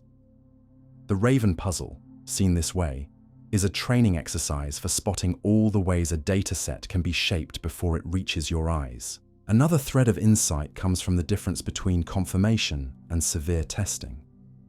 The idea that a good test is one a claim would likely fail if it were false. Counting black ravens in a region where almost all birds are black anyway is a weak test. Counting them in a varied habitat is stronger, and actively searching for non-black ravens is stronger still. So we learn to design tests that try to break our favorite generalizations rather than cradle them. Notice how these habits bleed into everyday life. When a friend says, "People from that city are rude," the confirming instances leap to mind because they are vivid, while the gentle counterexamples sink because they are unremarkable. If you want to reason better than your reflexes, you should ask how often you actively searched for counterexamples, whether your sample reflects the world or your route through it, and whether the property you are projecting, rudeness, like blackness, has a stable meaning across contexts. The paradox also warns you about the seduction of mere correlations. Apples and ravens both satisfy the sentence, "All non-black things are non-ravens," but there is no causal chain between them. And in domains where causes matter, medicine, policy, engineering, chasing confirmation through irrelevant classes can give you a false sense of security. In machine learning, a model that learns to classify birds might secretly be using the sky color or the frame's background as a crutch because those features correlate with bird photos in the training set, and it will fail in the wild. The fix is the same everywhere. Specify the hypothesis space in a way that reflects plausible mechanisms. Diversify your samples. Record the denominator you are sampling from. Report your selection rules up front. And keep score not only on how many hits you got, but on how many opportunities you had to be wrong. None of this means induction is hopeless. Without it, you would never leave the house. Only that its strength comes from design, humility, and the willingness to update, not from word games that treat every confirming instance as equal. By the time you reach the soft closing, the apple in your hand has taught you something honest. Yes, in a very thin, logical sense, it sits on the confirming side of the ledger for all ravens are black. But the ledger that matters is weighted by relevance, surprise, and cause, where apples count for almost nothing and a single pale raven counts for everything. The paradox has not made you cynical about generalizations. It has made you slower to declare victory, more careful to ask what you are actually sampling, and more alert to the difference between a sentence that fits and a test that bites. And that is how philosophy, done quietly, improves your science and your life. By turning a puzzle about fruit and birds into a habit of mind that resists easy confirmation and prizes the kind of evidence that could have gone the other way. Watching that changes reality, the quantum freeze. You learn an odd kind of patience the first time you hear that simply watching can hold a quantum system still, as if a flickering candle could be coaxed into a steady flame by your steady gaze. And while that sounds like folklore, the careful version is stranger and truer than the myth. When a fragile quantum state is checked often enough, its natural tendency to change can be suppressed. A phenomenon sometimes nicknamed the watchdog effect, because frequent inspection keeps the system from wandering. So begin gently with a picture you can carry in your head. An excited atom that would ordinarily relax and emit light after some characteristic time is probed again and again by a gentle question from an apparatus that asks, "Are you still excited?" And each time the apparatus records, "Yes," the atom's delicate wave of possibilities is snapped back to the excited condition, which makes the next tiny stretch of time look like the first tiny stretch of time. So the expected decay is put on hold not by magic, but by the way quantum states update when information is extracted. What matters is not a human stare or a mystical intention, but a physical interaction that can in principle leave a trace in the outside world. Because in quantum physics, to measure does not mean to become aware. It means to couple a system to something that can carry away a record, even if no one ever reads it.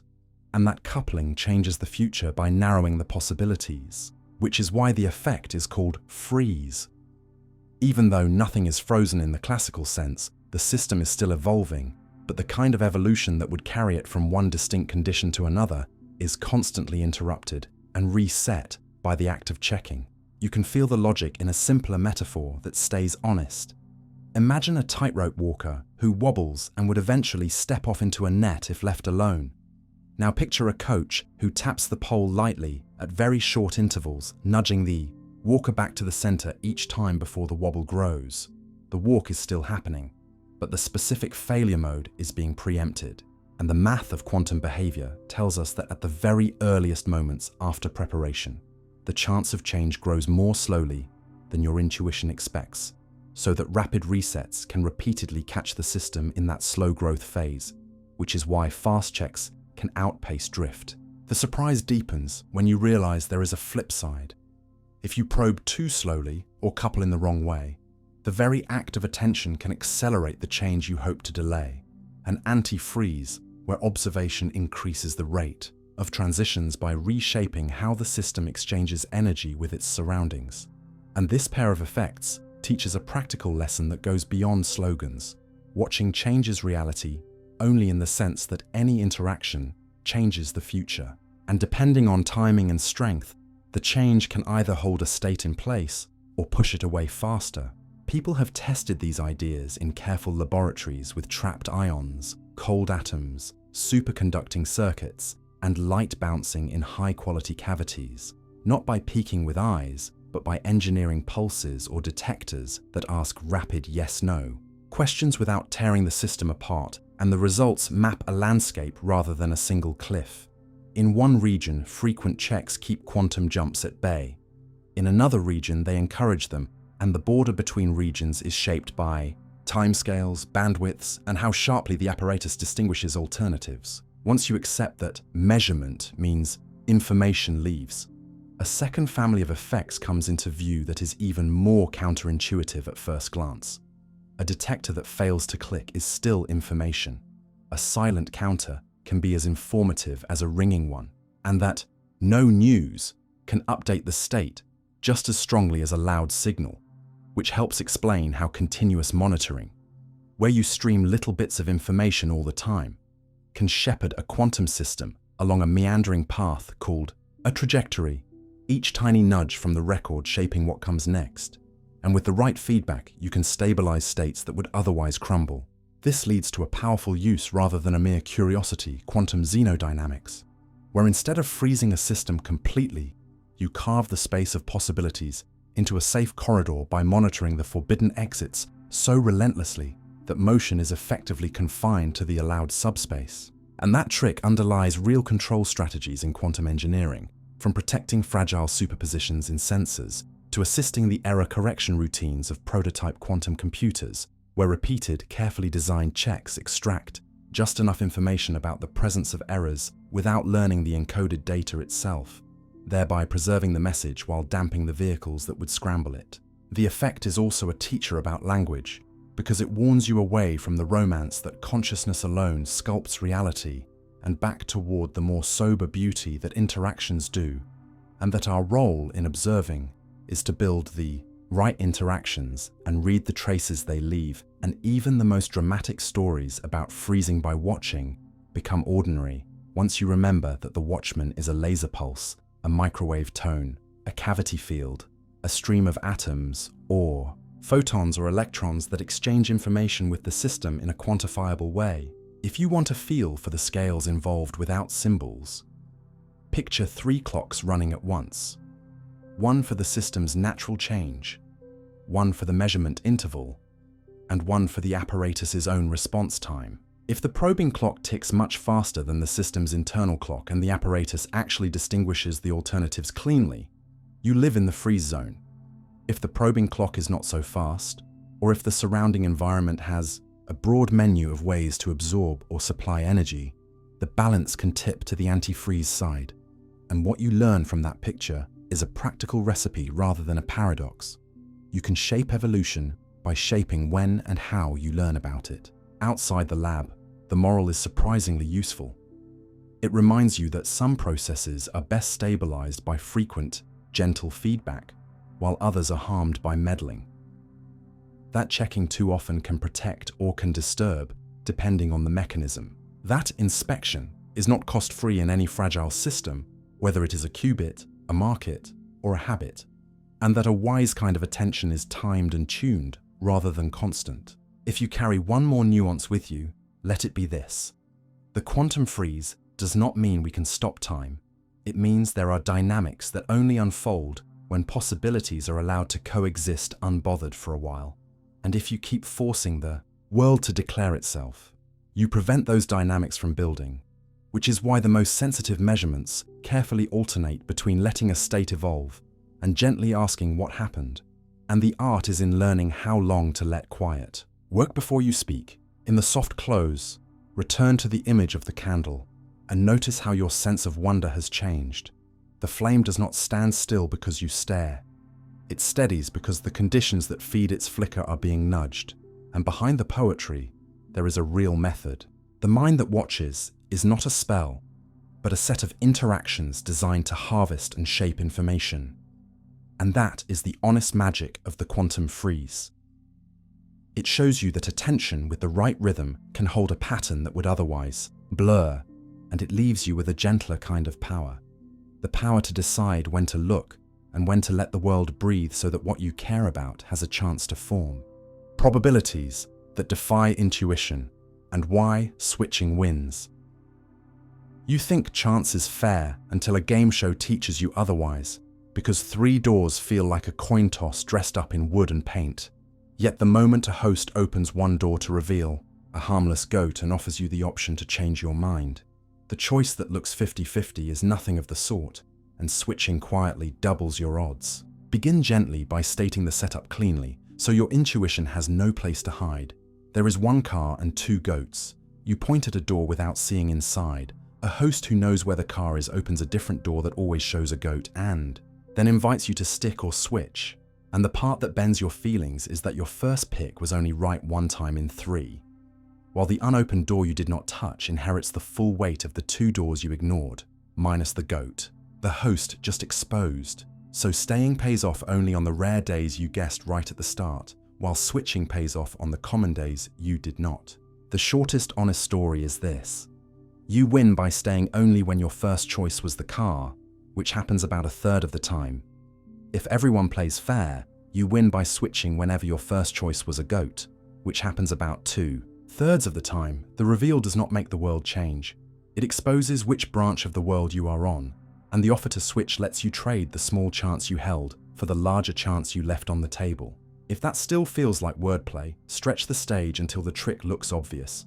Imagine 100 doors, 1 car, and 99 goats. You pick one in a hurry. The host who knows everything opens 98 empty doors and leaves your pick closed and 1 other door closed. Now ask yourself where the weight should live. Your first door had a tiny chance of being right, and that chance has not grown with time. The 99 unchosen doors had the rest of the chance, and the host did not pick a random survivor. He removed goats on purpose and left the car hidden if it was there, so the surviving door is carrying almost all the probability you did not take at the start, and switching is nearly certain to win. Only your early luck could make staying sensible. People resist this because we are quick to declare situations symmetrical. 2 closed doors look like twins, and we forget that an informed agent filtered what we see. Yet the host's knowledge is the entire point. If the opened door had been chosen randomly with a chance of exposing the car, then the logic would change.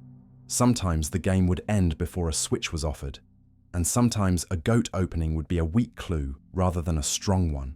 But under the classic rule where the host never reveals the car, always reveals a goat, and always offers a switch, the asymmetry is built in, and the extra information is slanted toward the door you did not pick.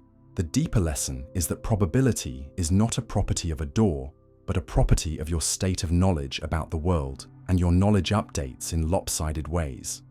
When someone who knows the truth acts in a constrained manner, the host's action is not neutral. It is deliberately chosen to avoid the prize. and that avoidance funnels credibility toward the other unopened option. Like a friend who peeks at a deck and tells you what a card is not, each careful exclusion concentrates the remaining possibility on what is left. If you want a practical grip without formulas, run the thought experiment as a tournament in your mind or on a small spreadsheet. Play 1,000 rounds where one column marks the prize door. One column marks your initial guess. One column marks the host's goat reveal following the rule, and the last column marks the outcome. If you always switch, you will find switching wins about 2/3 of the time. The law of large numbers is not mystical. It is what happens when simple arithmetic has a chance to average out luck. You can extend the game to any number of doors and the story persists. If the host always exposes all but one goat and then offers a trade for the last closed door, switching almost always wins. The larger the field, the stronger the case to let go of your first choice, which is a useful antidote to the human habit of falling in love with our first guess, simply because it is ours. The puzzle also warns you that details matter. If the host sometimes chooses not to offer a switch, or sometimes reveals a door at random, or is hostile and tries to minimize your chance of winning subject to the show's rules, then the advice can change. The mathematics depends on the policy and your knowledge of that policy. And the fairest version of the problem always says the host's behavior is fixed and transparent. Otherwise, you are trying to reason about a person instead of a puzzle. Now widen the lens and notice how many ordinary judgments rhyme with this little drama. A medical test that is conducted only on people with symptoms is not the same as a test applied randomly to everyone. The way a negative or positive result shifts your odds depends on who was tested and why. And that is the same structure as a host who opens a door with rules that lean one way and not another, or consider hiring, where a reference who refuses to say something bad is not the same as a reference who freely reveals both kinds of news. Silence is information when it comes from someone constrained by policy or custom, just as a goat reveal is information because of the host's constraint. Perhaps the most valuable habit the game can teach is to separate the world you would like to be analyzing from the world you are in a truly symmetric world with no informed actions. Your gut is often right. In a world where actions are filtered through knowledge, your gut can be off by a factor of 2. And a small moment of humility can save you from doubling down on the wrong door, metaphorically and literally. None of this needs equations to carry weight. It needs a calm inventory of who knows what, who acts under what rules, and how those rules shape the clues you receive. And once you practice that inventory, you see why switching wins is not about the universe rewarding indecision, but about honoring new information when it arrives, even if it arrives in a form that flatters your first choice. And you see why that habit belongs not just on a stage with goats and a car, but in meetings, markets and personal plans, in the soft close. Imagine yourself back under the lights with 2 doors left. Feel the tug of ownership over the door you chose. Then let the feeling pass and follow the structure you now understand.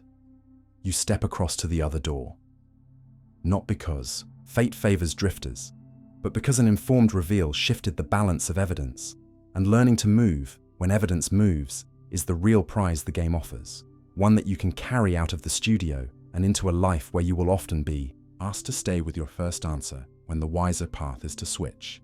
Birthdays that collide too often, the probability trap.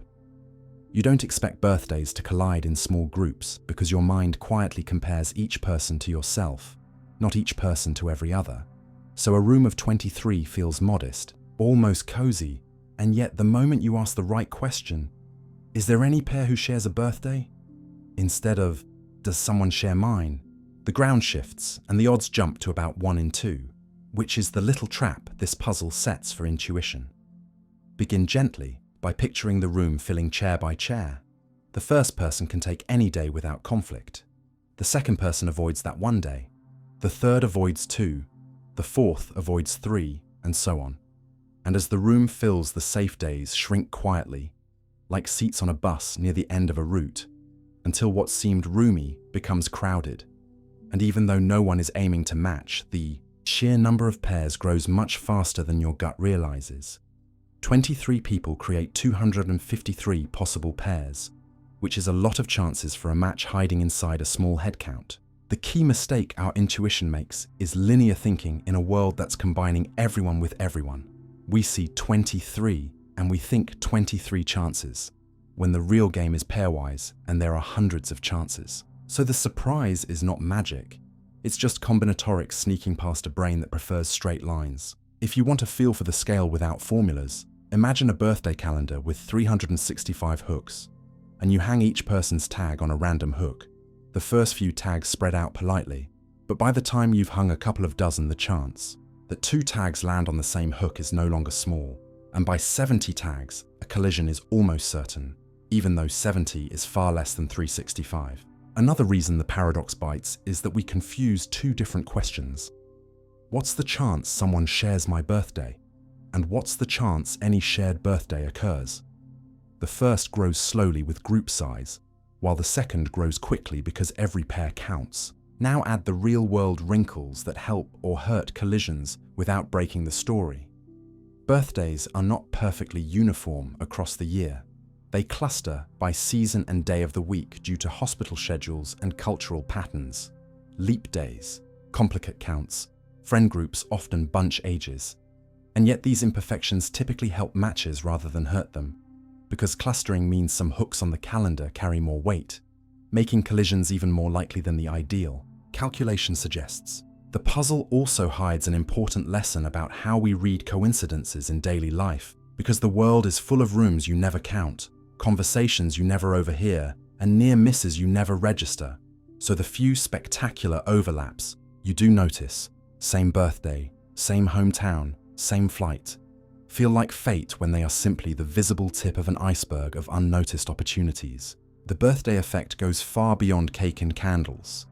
It explains why short identification codes collide in big databases, why naive unique coupon codes double up, why simple hash functions in software break down under heavy load, and why modern systems use wide random spaces so that even with billions of entries, the chance of a duplicate remains microscopic. It underscores why cryptographers worry about birthday attacks, where finding any 2 messages with the same digital fingerprint can be surprisingly easier than forging a specific one, because the attacker leverages pairwise explosion the same way the puzzle does, scanning many candidates until some pair collides by chance.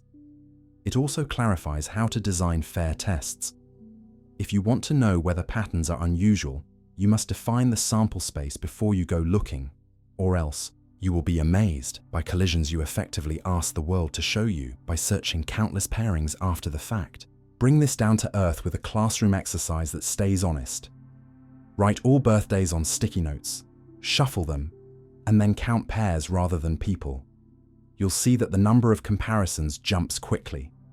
10 students give 45, pairs 20 give 190, and the collision rate will startle you far less once you're counting the right thing. When someone objects that, surely with 365 days we need at least 183 people for a match, they are thinking of filling a calendar halfway before expecting overlap, which would be right if each new person somehow guaranteed a new day, but since choices are independent and random, duplicates can and do arrive early, just as a few raindrops can hit the same stone while others leave many stones dry. There are, of course, limits to the analogy. Birthdays are only approximately independent, and in small samples, a handful of winter births can skew results. But the broad insight survives those nudges, because the engine is the number of pairings, not the perfectness of the distribution. If you want to make your intuition friendlier, flip the question from "what are the odds of a match?" to "what are the odds we dodge all matches?"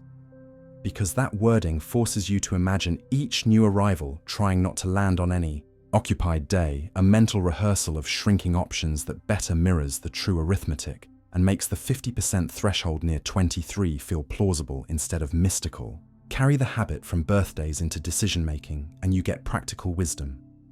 Whenever outcomes depend on any match among many possibilities, any shared feature, any overlapping slot, any colliding key, estimate how the number of pairs grows, because that growth drives risk, and your mitigation should scale with it, whether that's adding more bits to an ID, salting a hash, increasing a sample size, or narrowing the acceptable window so collisions count less. In the soft close, return to the room that felt so ordinary and see it with clearer eyes. The surprise was never that collisions happened too often. It was that our minds looked at heads and not at handshakes, at individuals and not at interactions. And the gentle power of the paradox is that it trains you to look for the hidden combinatorics in everyday life, to separate feelings about fairness from the structure of chances, and to build systems and expectations that account for how quickly a few becomes many when everything can pair with everything. Once you learn that, the next coincidence may still make you smile, but it will not make you superstitious. You'll know you've just witnessed a room full of chances finally bump into one another. Truths that can never be proven. Gödel's Impossibility. You can feel the ambition of mathematics most clearly if you picture a quiet library where every true statement about whole numbers could someday be found as a page in a perfectly organized book. No gaps, no contradictions, just a patient climb from axioms to the entire truth, and then feel the air change when a young logician named Gödel showed that such a book cannot exist, not because we lack cleverness or time, but because of a built-in limit in any rigorous system that is strong enough to talk about ordinary arithmetic. Begin gently, because the headline "true but unprovable" can sound mystical when it is in fact precise. Take any formal rulebook that lets you express basic facts about numbers and follow proofs step by step like a recipe. Assume the rulebook never proves both a claim and its denial, and insist that its rules can be checked by a finite mechanical process. Then Gödel's first incompleteness theorem says there will be a perfectly clear statement about numbers that is true in the usual sense we mean when we point to the natural numbers, but that your rulebook will never prove. The way he got there is a marvel of translation rather than symbolism. He taught arithmetic to talk about its own sentences by assigning each symbol, string, and proof a unique code number, now called a Gödel number, so that claims about logic could be rephrased as claims about digits and multiplication. And once syntax is living inside arithmetic, you can build a sentence that essentially says, the statement with this very code is not provable from these axioms. A carefully engineered echo of self-reference that avoids the crude liar's loop. This sentence is false by speaking not about truth, but about provability. Pause on that difference because it matters. The liar creates a direct contradiction by declaring its own falsity. Gödel's sentence declares that no proof of it exists inside the system, and if the system is consistent, then it cannot prove the sentence.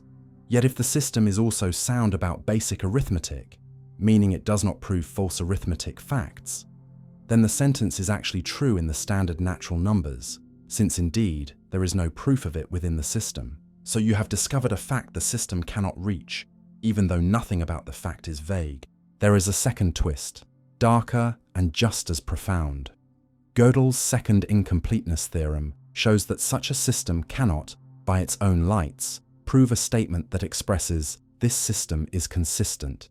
For if it could also complete the earlier self-referential move and accidentally prove the very sentence that says no proof exists, collapsing the careful fence of consistency it started with, which means Hilbert's great dream, to secure all of mathematics by a short, finitary proof that the core axioms never lead to contradiction, cannot be fulfilled from inside the core itself. If you want a feel for the mechanism without symbols, think of two mirrors facing each other. One is mathematics talking about numbers. The other is a coded reflection of its own sentences turned into numbers, and a fixed point trick lets you align a sentence with its own reflection so that what it says is about its provability rather than about an external fact, after which the logic takes over. Either the system leaks a contradiction or the sentence stands forever outside its reach. This is not just a philosopher's parlor game. Once you accept that proofs are checkable by simple steps, you can imagine listing all possible proofs in order the way a computer might. And if there were a complete, consistent system for arithmetic, such a listing would eventually settle every arithmetic question by either producing a proof or a refutation. But Gödel says that dream fails. A few years later, Alan Turing gave a complementary arrow by showing that there is no general procedure to decide whether an arbitrary computer program will halt or run forever, and that undecidability is another face of incompleteness. If arithmetic could settle all truths, a carefully coded arithmetic question could settle whether programs halt, but it can't. So there are programs whose fate no flawless method can decide, and arithmetic sentences whose status no flawless rulebook can resolve. You might ask whether Gödel's sentence is a freakish museum piece, a one-off born of self-reference, and for a time that was a fair worry. But over the decades, mathematicians found natural, combinatorial statements that share the same status, relative to familiar axioms. The Paris-Harrington principle strengthens a basic finite Ramsey theorem by a tiny largeness clause and becomes true but unprovable in the usual arithmetic axioms. Goodstein's theorem about certain decreasing. Sequences of numbers eventually terminating is true for ordinary numbers, yet not provable in piano arithmetic. Later, independence results reach set theory at the far horizon, where the continuum hypothesis was shown by Gödel and Cohen to be undecidable from the standard axioms of sets, changing from fact to option, depending on which additional principles you adopt. What these examples share is a lesson about the shape of knowledge. Not that truth is relative, but that truth outstrips any one tidy rulebook that we can both trust and mechanically follow, and that extending our axioms can illuminate some dark corners while casting fresh ones beyond reach. There is no final fortress of axioms that captures all arithmetic truths without risk. It is worth clearing two easy confusions here. First, unprovable always means not provable from this specific set of axioms, not unprovable in any conceivable world. So you can add the Gödel sentence as a new axiom and move on. But the theorem warns you that even your strongest system will have new truths it cannot reach. Second, incompleteness does not say we cannot know anything or that mathematics is quicksand. The same theorems that limit us also explain why standard methods succeed so spectacularly where they apply, and they draw a clean boundary around the kind of certainty a formal system can deliver. If you step out of the library and look at the culture that greeted Gödel's result, you see why it was so shocking. At the time, many hoped every real question in arithmetic would be either settled or shown meaningless by a single transparent method. Instead, we learned that proof and truth can slip out of alignment unless we enrich our starting point, that effectively checkable and complete cannot coexist once arithmetic lives inside your theory, and that any sought-after ultimate foundation will either be incomplete, inconsistent, or non-mechanical in a way that defeats the original goal.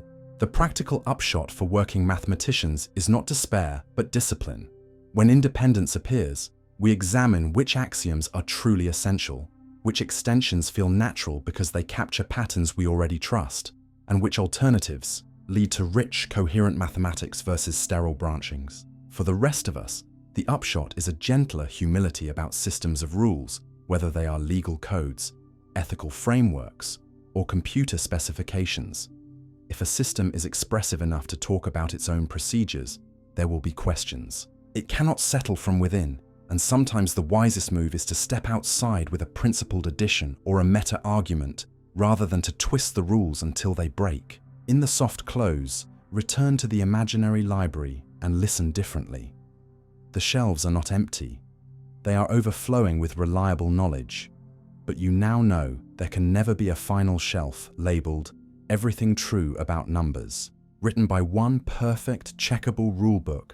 And that realization is not a loss of magic, but a shift in where it lives. Mathematics remains a human climb with firm footholds and honest clouds, a place where proofs are lanterns and axioms are trailheads. And where the most important truth Gödel left us is not that certainty fails, but that certainty has a graceful edge past which exploration must continue with new lights, new guides, and a respect for the fact that reality, even the quiet reality of the natural numbers, is too rich to be bottled once and for all. Choices that steal freedom. The hidden cost of options. Freedom feels most vivid when a door opens, so we learn to chase keys, to collect options as proof that we are not trapped. And yet if you pay close attention, you will notice a quieter truth. Past a certain point, the ring gets heavy, the doors blur together, and the very abundance that promised agency begins to steal it. Not by force, but by friction. Begin gently here, with a picture from everyday life that doesn't need equations. Standing in a supermarket aisle or a streaming menu after a long day. And notice what your mind must do for each additional choice.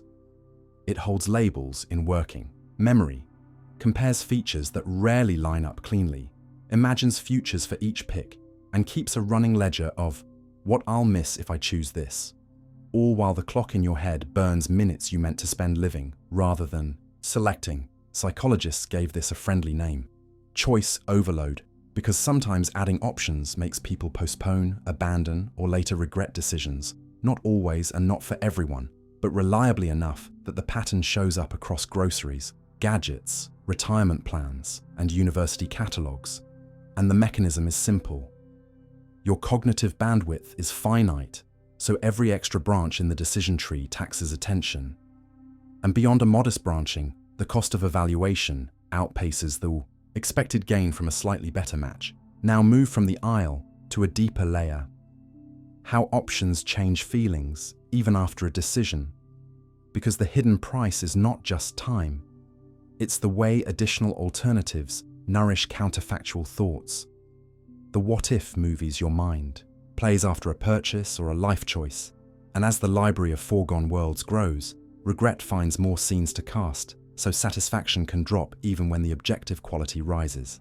People who strive to maximize, who search for the best rather than good enough, often end up with better outcomes on paper and worse moods in practice, because the possibility space they canvassed haunts them with the near misses they rejected, while people who satisfice, who set clear thresholds and stop when they find a match, often report calmer contentment, not because they aim low, but because they accept that the marginal value of combing the entire field isn't worth the psychic rent. The trap deepens when options are not just items on a shelf, but paths you must keep open, degrees you maintain, skills you keep fresh, side projects you nurture, cities you might move to, relationships you keep on a low simmer just in case, because options have carrying costs. They require calendar time, emotional energy, and periodic investment to remain real rather than imaginary. So a life built on perpetual optionality can drift into maintenance mode, where you tend gardens you never harvest. Economics gives you a friendly way to measure this without math.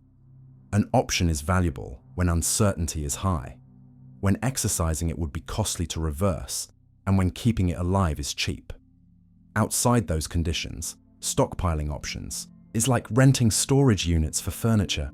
You neither use nor love, comforting on a map, draining in the ledger, and there is a subtler tax that hides under the word flexibility. When you treat every hour as cancelable and every plan as provisional, you discourage deep work and deep bonds, both of which require the opposite of optionality. They require the willingness to foreclose alternatives for a while, to build specific capital that only pays off if you stay, to let compounding begin. Attention fractures under the weight of backup plans, because each maybe whispers for a status check, and this constant low-grade monitoring steals the long, quiet stretches during which mastery grows. Notice too how choice architecture, how options are presented, can tilt freedom toward or away from actual use. An enrollment form with dozens of fun choices pushes novices into inertia, while a simple default with a few sensible presets invites participation. Streaming services that autoplay remove one decision per episode and keep you watching. A design that highlights how friction can be manipulated. A tiny speed bump in front of a bad habit or a tiny ramp in front of a healthy one can outperform bigger motivators, so genuine freedom sometimes looks like a well-placed default rather than a sprawling catalogue. To keep this grounded, split the hidden costs of options into 4 honest buckets you can feel. Evaluation cost, the mental work of comparing. Delay cost, the time you lose while deciding or procrastinating. Maintenance cost, what you pay to keep an option alive. And regret cost, the aftertaste of foregone alternatives. Then add the fifth, more global cost: dispersion, the way too many open loops scatter effort so widely that no loop closes, which is why almost wrote, almost shipped, and almost learned pile up even in talented lives. You might worry. This is an argument for austerity, but the goal is not fewer choices by ideology. It is better curated choice sets shaped by purpose, where you widen the field early to explore and then narrow it decisively to exploit. A simple, humane strategy is to make your exploration, expansion, and exploitation commitment phases explicit. Time box the search. Set an aspiration level for what good enough means now. Pre-commit to decide when the window closes. And then protect the chosen path from drive-by alternatives for a season. Because the benefit of a decision is the life it frees you to live, not the thrill of endless browsing. Another practical move is to define red lines and must-haves before you see contenders, so the world cannot push you into comparing on the wrong axis, and to adopt elimination by aspects when the field is large. Strike any option that fails a key criterion instead of ranking everything on every dimension, a rule that converts complexity into a series of crisp checkpoints. You can also schedule option debt service, a monthly review where you list every maybe later project, every dormant subscription, every soft commitment, and either close, consolidate, or calendar a real next step, because options you do not manage will manage you. In teams and products, the same logic applies. A roadmap with 100 open tracks looks innovative, but becomes a graveyard of half-built features, while a roadmap that kills 9 proposals for each one, it greenlight ships things users can actually hold. Markets see their own version of the trap in auctions and hiring. When you chase the absolute best from a large pool, you risk the maximizer's curse, selecting an extreme that looks stellar, mainly because measurement noise pushed it up. So robust processes favor thresholds, multiple signals, and a willingness to stop once the candidate clears the bar, rather than pretending that sorting the top 10 is meaningful. And in personal finance, optionality without intention becomes drift. 10 small recurring charges that cost more than one deliberate splurge, 5 half-used accounts that produce more anxiety than a single well-tended setup. So the liberating move is not to own all the tools, but to own the right ones and drop the rest. It's also worth recognizing that not everyone experiences the same slope of cost. Experts can carry more options in a familiar domain because their comparison rules are compressed, while novices benefit from structured menus and sensible defaults. Values matter too. If you prize novelty, you will keep more exploratory choices alive. If you prize depth, you will prune more aggressively. There is no universal optimum, only a universal warning that more is not a synonym for freer. The science here is more modest than slogans admit. Some studies find overload effects. Others find that more choice can raise engagement when differences are meaningful and the chooser is motivated. So wisdom lies in matching the menu to the mind and the moment. Fewer, clearer options for high stakes, low expertise decisions. Broader menus where curiosity and practice can play. Constraints where willpower is fragile. Open fields where play itself is the point. Now gather the pieces into a workable ethic. Treat optionality as a tool with a meter running. Spend it where uncertainty is large and learning is steep. Cap it where maintenance crowds out momentum, and replace the vague goal of keep doors open with the specific habit of open doors early, walk through one on time, lock it behind you long enough to build something real. At the soft close, imagine putting down a few keys, not in defeat but in relief, and feeling your hands lighten as the ring stops clattering in your pocket, because freedom worthy of the name is not the ability to stand in a hallway admiring doors. It is the ability to walk into a room and live there, to cook, to call, to write, to love, without the constant tug of all the rooms you might have chosen. And the hidden cost of options is that they steal those hours one comparison at a time. The remedy is simple to describe and hard to practice. Curate, commit, and let the unchosen lives fade from view. Not because they were worthless, but because your one life needs space to become true. Tolerance that destroys itself. The fragile balance of societies. You first sense the puzzle of tolerance, not in grand debates, but in a small, ordinary scene.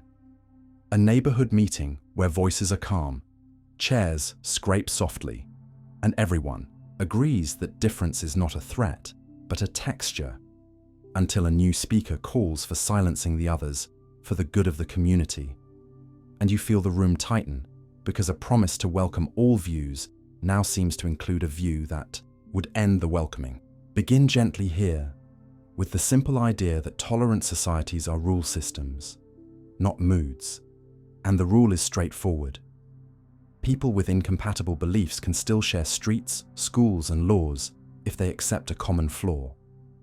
No coercion, no violence, no denial of basic rights for opponents.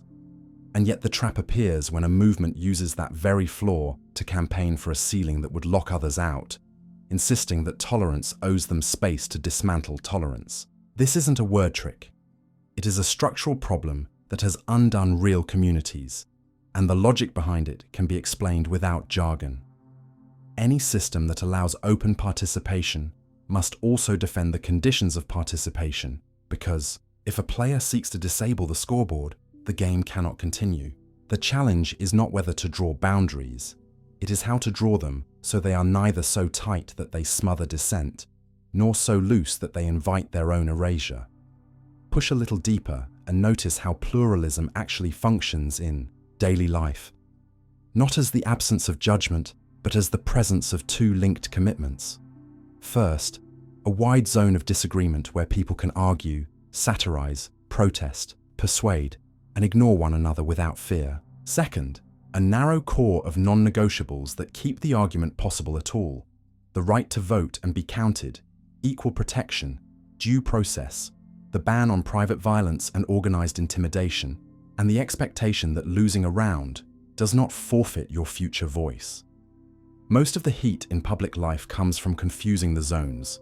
We treat criticisms of ideas as if they were denials of personhood, or we tolerate campaigns that aim not to debate but to remove opponents from the circle of rights. To see the balance more clearly, think in terms of incentives instead of ideals. A healthy society nudges groups to compete by persuasion and coalition building because those are rewarded, and it penalizes strategies that escalate toward coercion because those are punished.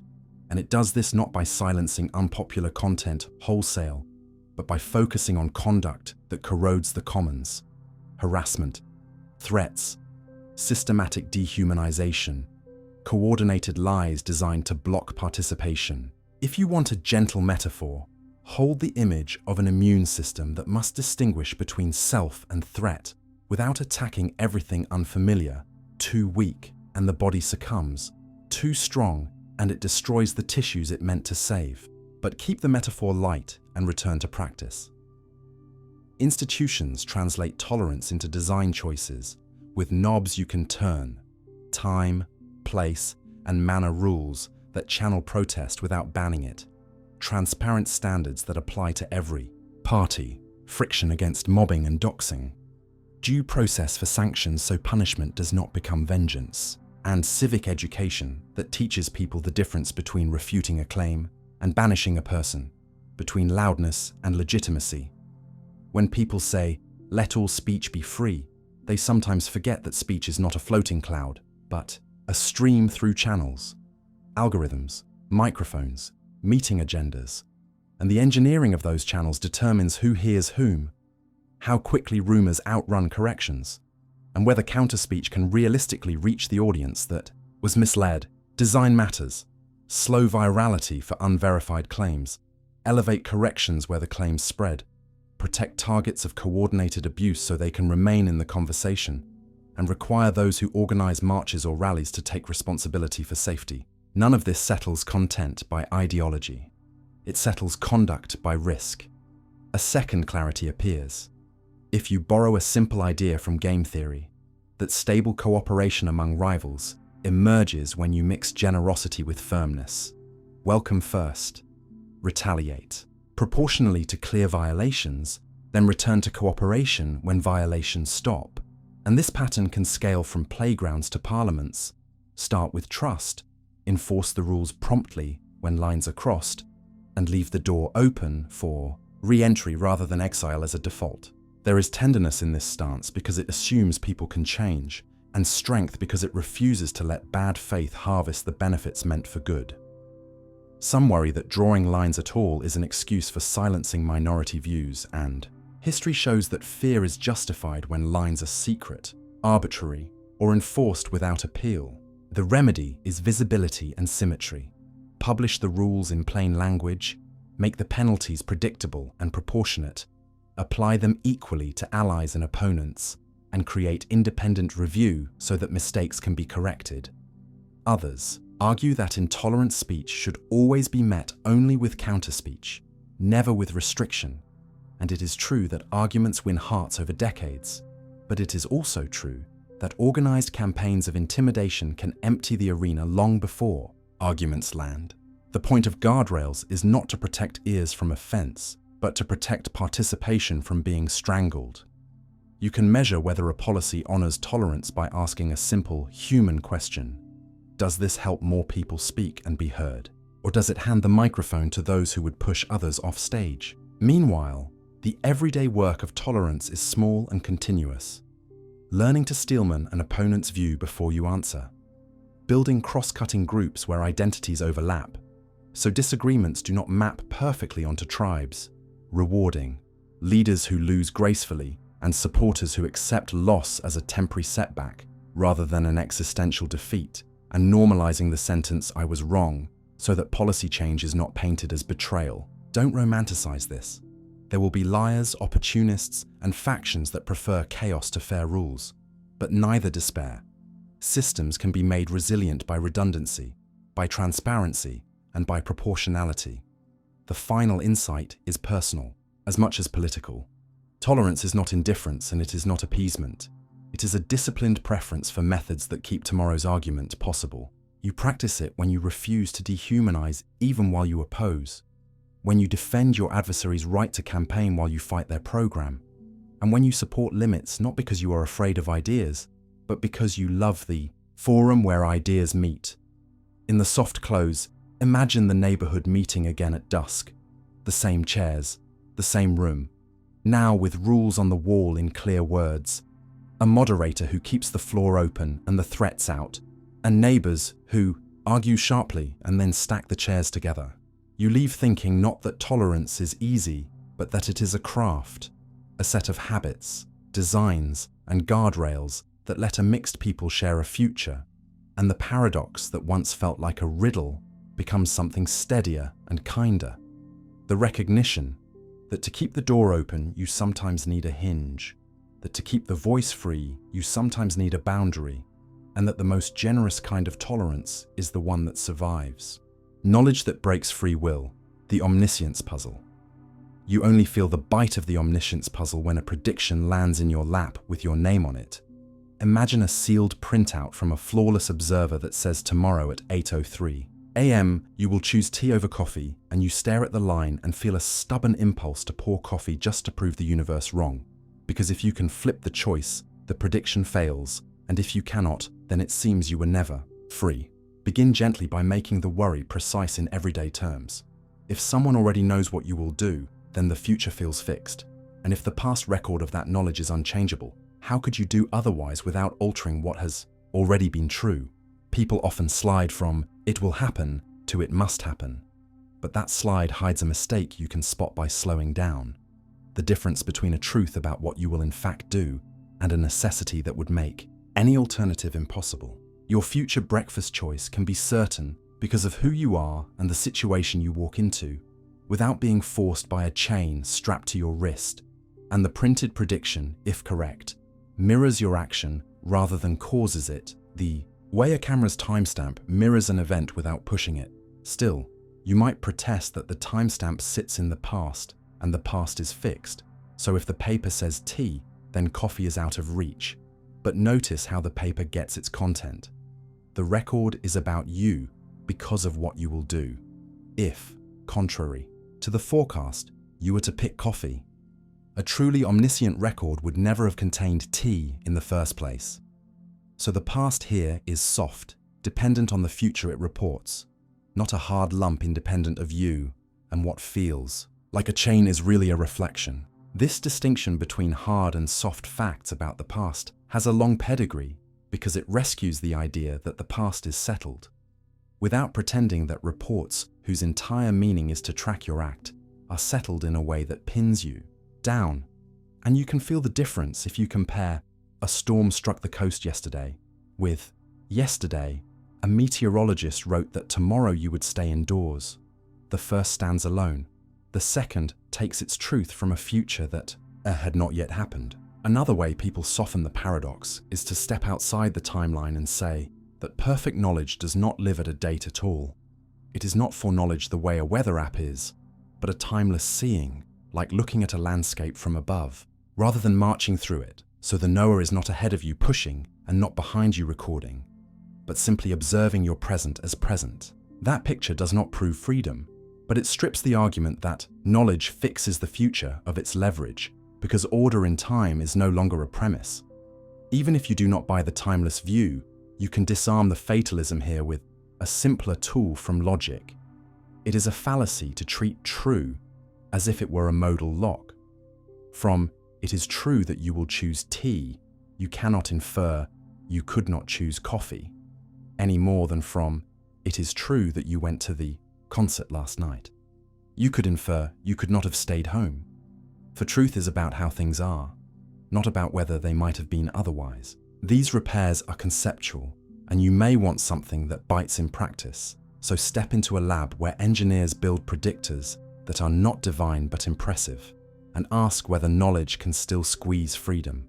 We already live with systems that forecast what you will click, what you will pay, which route you will drive. Sometimes the prediction reshapes the scene so aggressively that it becomes self-fulfilling, like a navigation app rerouting everyone the same way and making the prediction right by causing the traffic jam it anticipated, or a credit score that gates opportunities and thereby makes the score truer over time. In those cases, what steals freedom is not knowledge itself, but a feedback loop.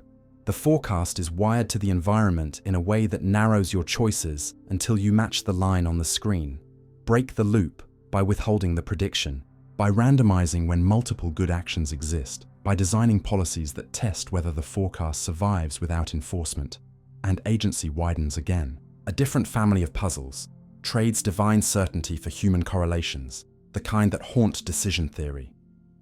Suppose a near-perfect predictor fills two boxes, one transparent with a small reward, and one opaque that may be empty or rich. Depending on what it predicted, you will do.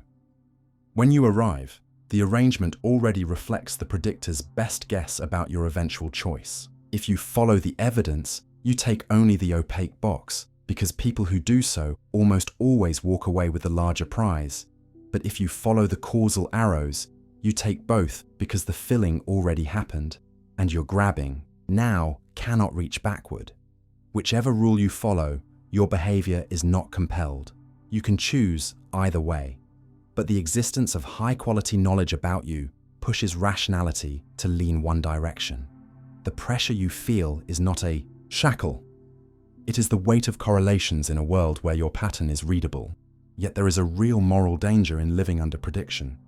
If you are treated as a fixed profile, institutions may stop inviting you to surprise them, and freedom withers the way a muscle atrophies when nothing resists it.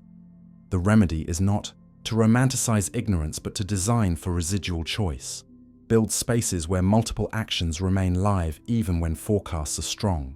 You see this instinct in sealed bid auctions that hide others' moves to prevent herding, in double-blind trials that keep expectations from nudging outcomes, in education policies that hold predictions lightly so students can outrun them, in parole hearings that treat risk scores as one voice among many, rather than an oracle that decides. Return now to the cleanest version of the paradox, an infallible knower and your next act, and look at one last alleged clincher. If someone already knows you will choose tea, isn't the proposition "you choose tea" already true now? And if it's already true now, how could you make it false when you get to the kitchen? Again, the quick reply is that truth now does not chain possibilities later, but the slower reply is gentler. When you finally do pour coffee, the thing that was always true of this world is not that you poured tea, but that you poured coffee. and any omniscient ledger would have always carried that truth. The feeling that you are fighting a fixed script comes from imagining a script that was written independently of what you do, while the claim of omniscience is precisely that the script's content matches your act because your act is part of the world that is known. At this point, a skeptic might say, the puzzle has been dodged, not answered, so bring it back to earth with responsibility. If a predictor, human or divine, knows you will break a promise, are you less blameworthy?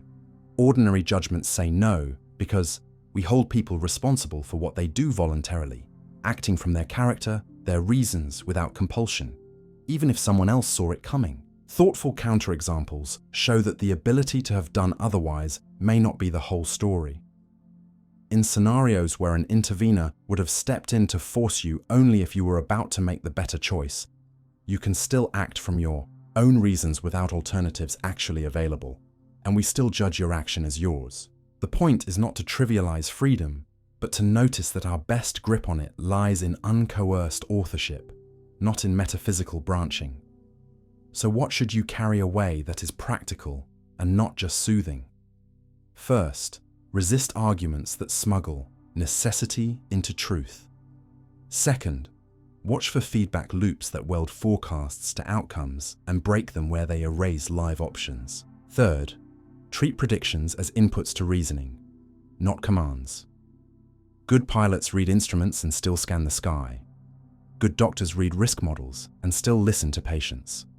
Fourth, keep room in your life and your institutions for acts that rebuild your own profile rather than echo it, because no predictor can outrun someone who changes the data-generating process by learning. In the soft close, look again at the sealed printout on your table and feel how its power has changed. It may be accurate, it may even be perfect, but its perfection does not reach inside your hand. Knowledge can coordinate, warn, tempt, and even corner when tied to incentives. Yet by itself, it is a mirror, not a motor. Freedom survives as the quiet fact that reasons can still move you, that you can still decide which part of yourself to amplify when you meet the kitchen light at 8:03 a.m. And the deepest lesson of the omniscience puzzle is not that foreknowledge breaks will, but that respecting agency requires us to aim knowledge carefully, so that what we know helps choices grow rather than shrink. Time that loops on itself, paradoxes of causality. The trouble begins not with a machine, but with a note. Imagine you write, "Do not press send," and arrange for the message to arrive on your phone 5 minutes earlier. Then at the appointed time you read those words, hesitate and obey, meaning you never send the note that just told you not to send it. So which is it? Did the message exist or not? Begin gently here, because the paradox rests on everyday instincts about cause and effect. The way we think events lean forward in time like dominoes, each one tipping the next, and to see why loops feel so dangerous, you only need the cleanest ingredients. A past that seems fixed, a future that seems open, and a channel that appears to run from later to earlier. If you can send advice to yourself that you then follow, you snip the thread that made the advice true, while if you defy the advice just to prove you can, you restore the thread, but make the advice false, a back and forth that looks like it should shatter the story. The first serious response is not mystical at all. It is a simple principle of consistency. If time travel or closed paths in space-time are possible, then among all the imaginable ways events could unfold, only those that fit together without contradiction are realized, which means there exists a fixed point history in which your actions and your received messages are two views of the same loop rather than a clash. To feel this without equations, swap the phone for a billiard ball and the note for a nudge. Picture a table with a tunnel through space-time that sends the ball 1 minute into the past. You aim the ball toward the tunnel. It emerges a minute earlier and, depending on the setup, bumps the younger ball just enough to alter its aim so that it enters the tunnel with exactly the angle that will produce the very nudge it just delivered. A tidy loop with no contradiction. Try to engineer a collision that would knock the earlier ball away from the mouth entirely, and the dynamics respond with some less violent tap or a glancing brush. Anything that restores a self-consistent trajectory. Because in a world that permits loops, the realized initial conditions are the ones that have a self-consistent continuation. Notice this way. The paradox of causality is not that loops break logic, but that they squeeze possibilities. Not every could remains live once a loop exists, and the feeling of lost freedom is the feeling of options that never were ruled out not by a tyrant, but by the requirement that a story must be writable end to end. Of course, you might prefer a universe that makes loops impossible to begin with, and there is a second broad response that takes exactly that stance. The structure of space-time conspires to protect chronology so that paths that would lead from late to early breakdown before they can carry influence, curvature, quantum fluctuations, or instabilities blow up as you twist a tunnel toward time travel, sealing the door. We do not yet know which picture is realized in nature, because the equations of gravity are hospitable to closed paths under special, exotic conditions, while the quantum fields that live on that space-time hint at violent back reactions when a loop is about to form. So the safe thing to carry is not certainty, but the shape of the argument. Either loops are banned by deep physics, or they are allowed only under rules that prune contradictions. Slide now to the familiar try to stop a birth scenario, the one that makes people throw up their hands. You travel back to prevent an ancestor from surviving, which, if successful, would erase the very person who traveled. Under consistency, the world does not explode. It navigates this by selecting a history where your attempt fails for ordinary reasons that line up perfectly in hindsight. The road is closed, the meeting is missed, the chance is spoiled, or perhaps you were always the reason your ancestor survived. The point is not that fate enjoys drama, but that a looped world would contain only those micro details that resolve into a single coherent film reel when spliced together. If this sounds like a cheat, notice how we already live with a weaker version. Ordinary life is full of subtle correlations that seem too neat when you inspect them after the fact. Missed buses that spared you a storm, botched calls that led to better introductions, events that do not prove design, but do. Remind you that history is a single cut, not a choose-your-own adventure we can watch in parallel. Step carefully into quantum territory, and the water gets stranger but not lawless. Some famous experiments are described in headlines as choices made now that change the past. Yet a more honest reading is that measurements performed later correlate with earlier records in ways no classical story can capture, while still refusing to deliver a usable message to yesterday. And that last clause, no signal to the past, is why these laboratory surprises do not create note-to-self paradoxes. There are also theoretical models that imagine what would happen if a quantum system could interact with a copy of itself from the future and demand a fixed point in its state. And those models predict odd capabilities, like solving certain puzzles faster or dodging usual limits on copying. But they do so by enforcing consistency at the level of whole probability distributions, again turning paradox into a selection rule. Before you sigh that all this is too remote, notice how the logic of loops shadows our designs and decisions, even without time machines, because feedback can create effective retrocausality. A forecast that is used to set traffic signs shapes the very traffic it predicted. A rumor about a bank run drives the withdrawals that make the rumor look prescient. A policy that punishes a behavior based on a model trained on past enforcement feeds the model back with evidence from the neighborhoods it has already targeted. If you don't distinguish prediction from intervention, you will accuse the future of writing the past when the culprit is a loop you quietly built in the present. The remedy is the same as in physics. Name the channel, state the rule, and look for fixed points. What happens when your action meets your expectation and returns to your action again? And then break the loop if it collapses choice or amplifies harm by inserting delay, randomness, oversight, or alternative routes. Now pull back to the arrow of time that anchors our intuitions, the sense that cups shatter but do not reassemble, and that causes precede effects because entropy climbs. Loops test that arrow because they would require exquisite coordination of micro details that in our world are prohibitively unlikely. To carry a note around a loop and have it arrive readable again and again would demand that everything from heat to scratches resets in lockstep. So even if the geometry of time allowed the path, the statistics would fight it. And that is a quiet reason most physicists expect loops to be rare or fragile, even before any deep theorem slams the door. What then should you learn that helps outside a thought experiment? First, stop treating paradoxes as proof of impossibility and start treating them as tests of assumptions. What are you letting travel? Under what rule? Through what channel? With what constraints? Second, respect the difference between knowledge and influence.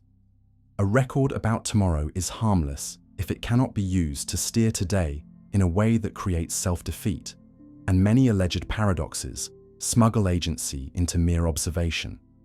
Third, when you design systems with feedback, markets, models, moderation, map the loop and ask whether your message to the past is actually a rule that will feed on itself. Finally, keep a small dose of wonder ready for the day when a deeper theory welds the elegance of time's geometry to the grain of chance in a way that explains why cause and effect are as robust as they feel, and why, when they bend, they do so under supervision.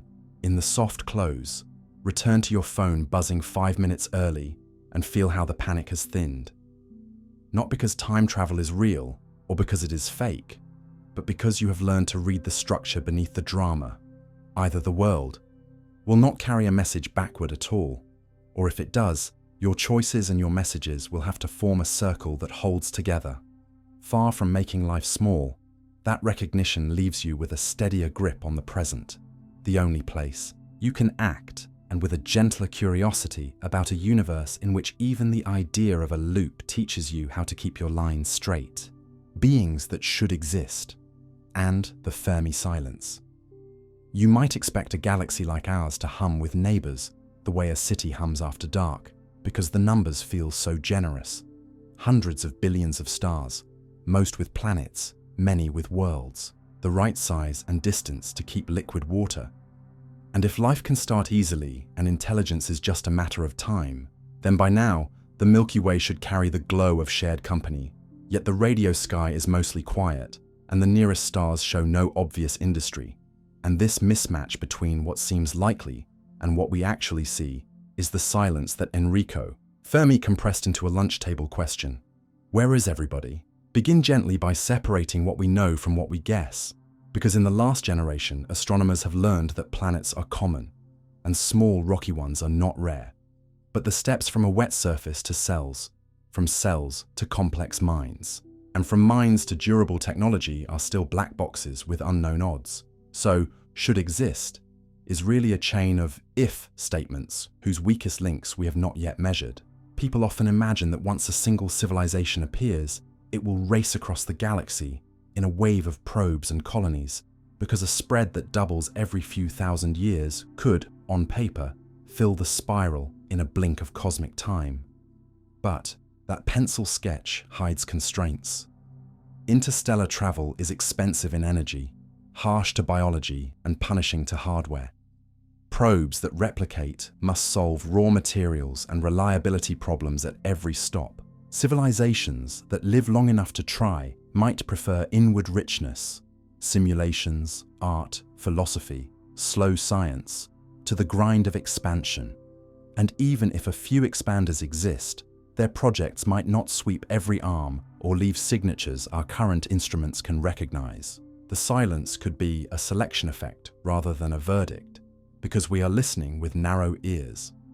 Most searches have scanned a thin slice of frequencies across a small fraction of the sky for short windows of time, and real communication would likely be directional, intermittent, and coded to the sender's own conventions.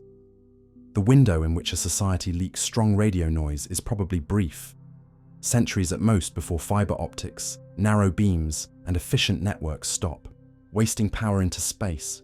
So two civilizations could be radio loud at different millennia and miss each other without malice. Signals might ride on carriers we barely sample, like brief optical flashes, pulsed microwaves, or exotic channels such as neutrinos that we scarcely detect. If the universe contains beacons at all, they may use time patterns or sky positions, We have not thought to try, and even a true beacon would be faint enough to drown in the thicket of natural bursts unless we design our search to expect it. Another family of answers moves from telescopes to biology and geology and asks whether complex life is less inevitable than the easy arithmetic suggests. Perhaps the jump from simple cells to cells with internal complexity is a rare accident, or the emergence of stable, oxygen-rich atmospheres requires a run of luck in volcanism and plate tectonics, or the existence of large moons and magnetic shields to calm climate and radiation is a bias in our single example. Mass extinctions reset evolution constantly. An intelligence that builds radios may require both social complexity and cumulative culture that many lineages do not reach before a catastrophe arrives. Still, other proposals move the filter to the present or future and say intelligence may be common but fragile, prone to destroying its habitat, exhausting key resources, or locking into self-limiting choices that keep it local.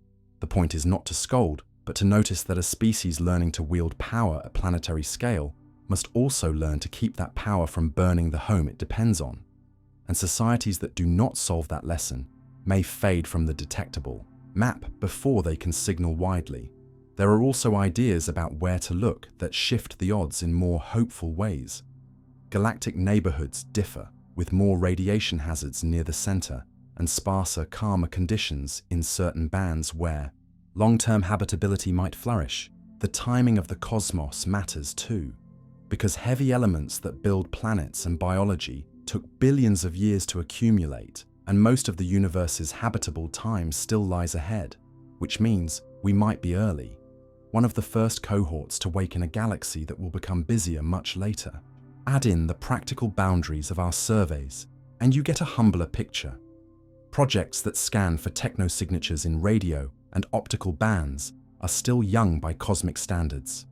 Telescopes are just beginning to sniff the chemistry of small exoplanet atmospheres for oxygen, methane out of balance, or industrial gases that could betray industry. Sky surveys that could have revealed whole galaxies shrouded in waste heat have so far found nothing dramatic, but their thresholds would miss modest, efficient civilizations spread thin. Even attention-getting anomalies have tended to resolve into dust, dynamics, or data quirks once better instruments arrived, which is a good reminder that extraordinary claims do not survive ordinary checks without extraordinary evidence. Beyond telescopes sits a more unnerving possibility: that signals are rare because the safest civilizations choose not to shout, the way scuba divers avoid banging on coral, or because contact strategies are cautious, waiting for signs of shared ethics or maturity before they try to speak. You may dislike such tales, but they teach a useful discipline. Absence of evidence is exactly that. An absence, not a final proof of absence, and a wise response is to improve the search, not to close the case. The development section has been technical, so step now into what the silence teaches, even if no one else is out there. It teaches patience by stretching your sense of time. It teaches method by forcing you to define what would count as a message, a city, or a machine you could detect across light years. It teaches humility by reminding you that our single sample, Earth, cannot define what must happen everywhere. And it teaches responsibility by raising the chance that we are early enough that our behavior will help set the tone for others who come after, whether they are born under other suns or under this one. Practice changes when you hold these lessons. You fund broad, patient searches across multiple channels rather than one flashy bet. You design algorithms that can notice odd, narrow signals without crying wolf at every pulsar. You pair the hunt for life's gases with the hunt for industrial fingerprints, so that a world with biology and a world with technology can be told apart. You publish null results so that the global search can learn from silence as well as from songs. And you fold the possibility of filters into policy at home, treating planetary stability, risk reduction, and long-term thinking as the very preconditions for ever becoming visible to anyone else. In the soft close, let the night sky return to you, not as an accusation but as an invitation. The quiet does not mean we are alone, it means we do not yet know how crowded the dark really is. and it asks you to hold two thoughts at once. That beings who should exist by any generous count might be real and far and careful, and that our own existence is reason enough to practice the arts that would make us worth hearing, to keep our planet breathable, our instruments honest, and our curiosity gentle, so that if and when a voice arrives across the long water, we will be ready to recognize it, answer it, and continue the long experiment of making intelligence a gift to its world, rather than a noise that fades. Hotels that are infinite and still have vacancies. You check in after midnight to the strangest front desk in thought, where the clerk smiles beneath a sign that insists no vacancy. And then, with a pen flick as calm as a lullaby, adds, welcome, because here fullness is not a barrier, but a choreography. The hotel has a room for every positive whole number, and learning how it stays hospitable when it is already full is a lesson in how infinity plays by rules that feel wrong until you see them work. Begin gently by separating story from stone, because this is not about fire codes or elevators. It is a clean model for understanding size and arrangement, and in this model, the clerk's first trick is simple. When a single traveler knocks, every guest moves forward one room, from 1 to 2, from 2 to 3, from 3 to 4, and so on. Each person shifts once, and room 1 opens without anyone being turned away. A tour group arrives and the move scales just as quietly. If 10 new guests step from the night bus, the clerk asks everyone to slide up 10 doors, freeing the first 10 rooms in one sweep, still one move per person. This does not conjure new space. It renumbers an endless supply, and that is the first secret the hotel teaches. That, in an infinite house, full means every numbered slot is occupied, not that there is no way to reshuffle. The second secret appears when the night grows crowded and a convoy pulls up with endlessly many passengers, more than any list you could finish counting, because the clerk now needs a map that can seat pairs of numbers, bus and seat, into a single hallway. One map uses a checkerboard march, weaving through the grid of possibilities along a long diagonal so that every pair is reached in turn. Another whispers a prime number recipe that's easy to say without symbols. Give the first bus a special prime factor, the second bus a different one, encode the seat with another prime, and multiply those ingredients to build a unique room number for every combination. No conflicts, no leftovers. Notice what is being conserved. No one is thrown into the stairwell, no room holds 2 people, and each old guest moves a finite number of times before resting. Because the cleverness here is not a magic unlimited elevator, it is a tidy pairing that fits a 2-dimensional catalogue into one corridor. If you push your luck further and imagine infinitely many buses, each carrying infinitely many travelers arriving all at once, the clerk does not blink. They announce a schedule where only certain floors move at each bell, so any given guest relocates a manageable number of times before sleeping again, and the diagonal or prime recipe still seats the newcomers without chaos. You begin to taste the deeper moral that infinity is elastic with respect to rearrangements. A whole wing can be vacated while everyone inside still has a bed. 2 full floors can be interleaved into one, and even an infinite grid of obligations can be zipped into a single planner if you're willing to number carefully. The hotel also teaches what cannot be done, and this is as important as the tricks. There are kinds of arrival that outgrow any hallway you can index room by room. Crowds so large that no pairing exists between guests and doors, no matter how cleverly you weave, and while we won't lean on symbols here, the idea is this. Some collections are not just big, they are bigger than any list, and a hotel whose rooms are all numbered in order cannot absorb them by renumbering, which protects your common sense from the temptation to think that infinity is a bottomless pit. A few practical lessons hide in the wallpaper. The moves above work because they preserve one-to-one assignment, which is why the clerk never asks someone to share a key, and because they specify finite steps per guest, which is why no one wanders forever in an elevator. If you try a sloppy plan that asks a person to move again and again without rest, you've stopped following the house rules, and the paradox you feel is a penalty for poor scheduling, not a proof that the hotel is impossible. The set of tricks also carry over into unexpected places once you stop thinking in carpets and doors. operating systems time-slice many tasks on one processor by interleaving them with a schedule that guarantees each task moves forward. Postal services compress addresses and route pairs of coordinates into single barcodes. Librarians recatalog shelves so that multiple series can live in one sequence without losing a volume. And engineers fold two indexes into one when they design tables or files, all distant cousins of the Clark's pairing instinct.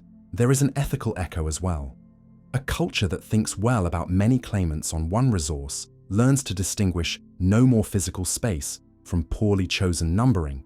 And sometimes you can raise capacity not by building, but by labeling differently, compacting, batching, or agreeing on a fixed move that frees early slots for new arrivals. The hotel's most unsettling lesson is actually its gentlest.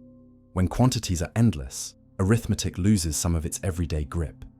Adding a handful or even endlessly many handfuls to a full infinity leaves the size unchanged, while multiplying an endless count by a fixed whole number does the same. This is not an invitation to hand-waving. It is a rule with a sharp edge, because the same house that can welcome endlessly many new guests cannot, by any renumbering, make room for a crowd that is larger than listable, reminding you that infinities come in grades and that some cannot be reseated into others. If your mind flashes back to fairness, what about the guest in room 1 loosening their shoes just as the bell rings? Notice how the Clark's humane plans ask for one move per person and provide clear instructions that end, not a frantic scramble, that never finishes. And that is a final piece of wisdom the model offers policymakers and programmers alike. Coordination is kindness. And when systems feel paradoxical, it is often because we've mixed too many competing schedules without a clear end state. In the soft close, imagine the lobby quiet again. The bellhop's cart parked, every traveller settled, and the sign once more reading, "No vacancy," which now sounds less like a hard stop and more like a statement about the current numbering, because you've learned to hear the hidden clause under this arrangement, and to see how sometimes the path to generosity is not a bigger building, but a more thoughtful way of counting, the calm algebra of an endless hallway that, by rule and rhythm, can still say yes. Chaos that creates Shakespeare. The infinite monkey idea. You first meet the legend in a quiet, mischievous sentence.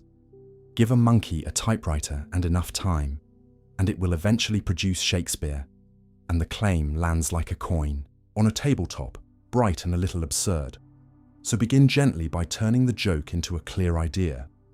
If a typist hits keys at random, with each key chosen independently, and each character having some fixed chance of appearing, then over an unlimited stretch, every finite string of characters, every line, every scene, every play, will show up somewhere in the endless output, not because chaos is secretly eloquent, but because an infinite sequence that wanders without bias must, almost surely, contain every finite pattern. The phrase "almost surely" is not a wink. It is a precise way of saying the probability that the pattern never appears is 0, which is different from saying impossible, because at any finite time, the chance is still small and you never reach infinite time by counting upward one more second. So the headline promise is about the horizon, not the next minute. Now anchor the intuition in numbers you can feel without symbols. Suppose the alphabet has 50 keys including letters, spaces, and punctuation, and a particular sonnet has a few hundred characters. The chance of the monkey hitting that exact sequence in one go is like dropping a grain of sand at random on a beach the size of a continent and asking it to land on a single marked crystal, so small that the expected waiting time dwarfs the age of the universe, even if you conscript legions of monkeys and let them type on every star you can see. But the theorem is not bragging about speed, it is about coverage. Given unbounded time, the monkey does not just write one sonnet, it writes all of them, then every draft, then every novel you never finished, then every email you regret, then every email you are glad you never sent, and also swamps of gibberish between the occasional islands of meaning, because meaning is not what the typing produces. Meaning is what you recognize when you scan the sea and stop at a familiar shape. This is the first deep lesson the monkey teaches. Randomness by itself is not a creator in the human sense. It is a generator of possibilities, and creativity lives in the act of selection, choosing, pruning, refactoring, rejecting, while the monkey is only a producer of raw ore. Bring the idea down to earth with 3 clarifications that people often miss. First, infinite is doing all the heavy lifting, and you never get there by piling up more finite time. So the casual claim that, if you gave me 1 trillion years it would probably happen, is still fantasy, unless your alphabet is tiny and your target is short. Second, the theorem depends on independence and a stable distribution of characters.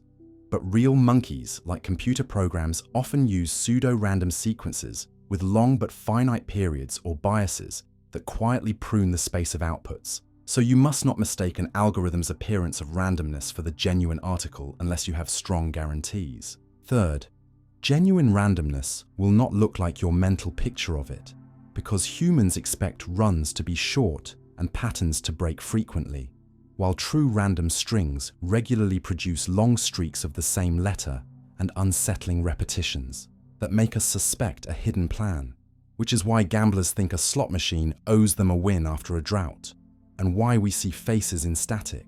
Shift now from the statement to its cousins, because the same logic sits beneath ideas you can use.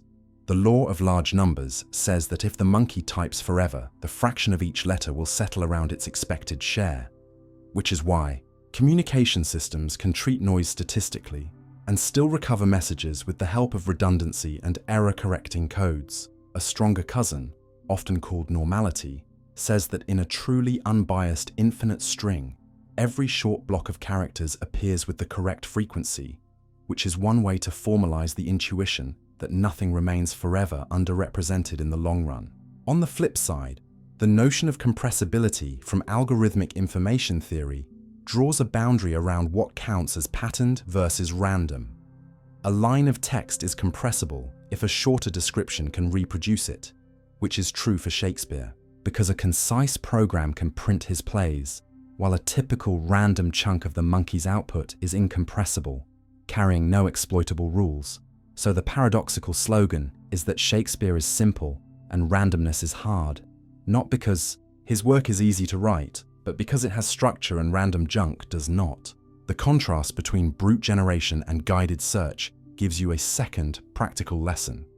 Life's successes rarely come from sampling the universe blindly until a masterpiece falls out.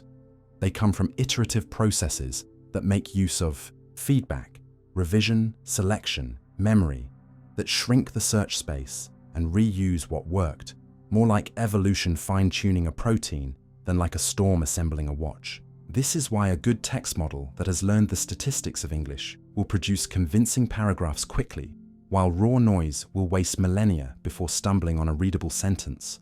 Why genetic algorithms beat random hopping by screening each generation for fitness, and why your own drafts improve when you keep the parts that sing and cut the rest. A selection rule the monkey never learns. Now tend to a third confusion that the thought experiment often breeds. Some people take comfort or despair from the idea that, given enough randomness, every miracle is guaranteed, but that slides from mathematics into metaphysics too fast. Because the theorem lives inside a model where time is unlimited, the alphabet is fixed, and the monkey cannot hit backspace. Whereas the world has friction, decay, resource limits, and histories that close doors. In the real world, the cost of waiting is not just time.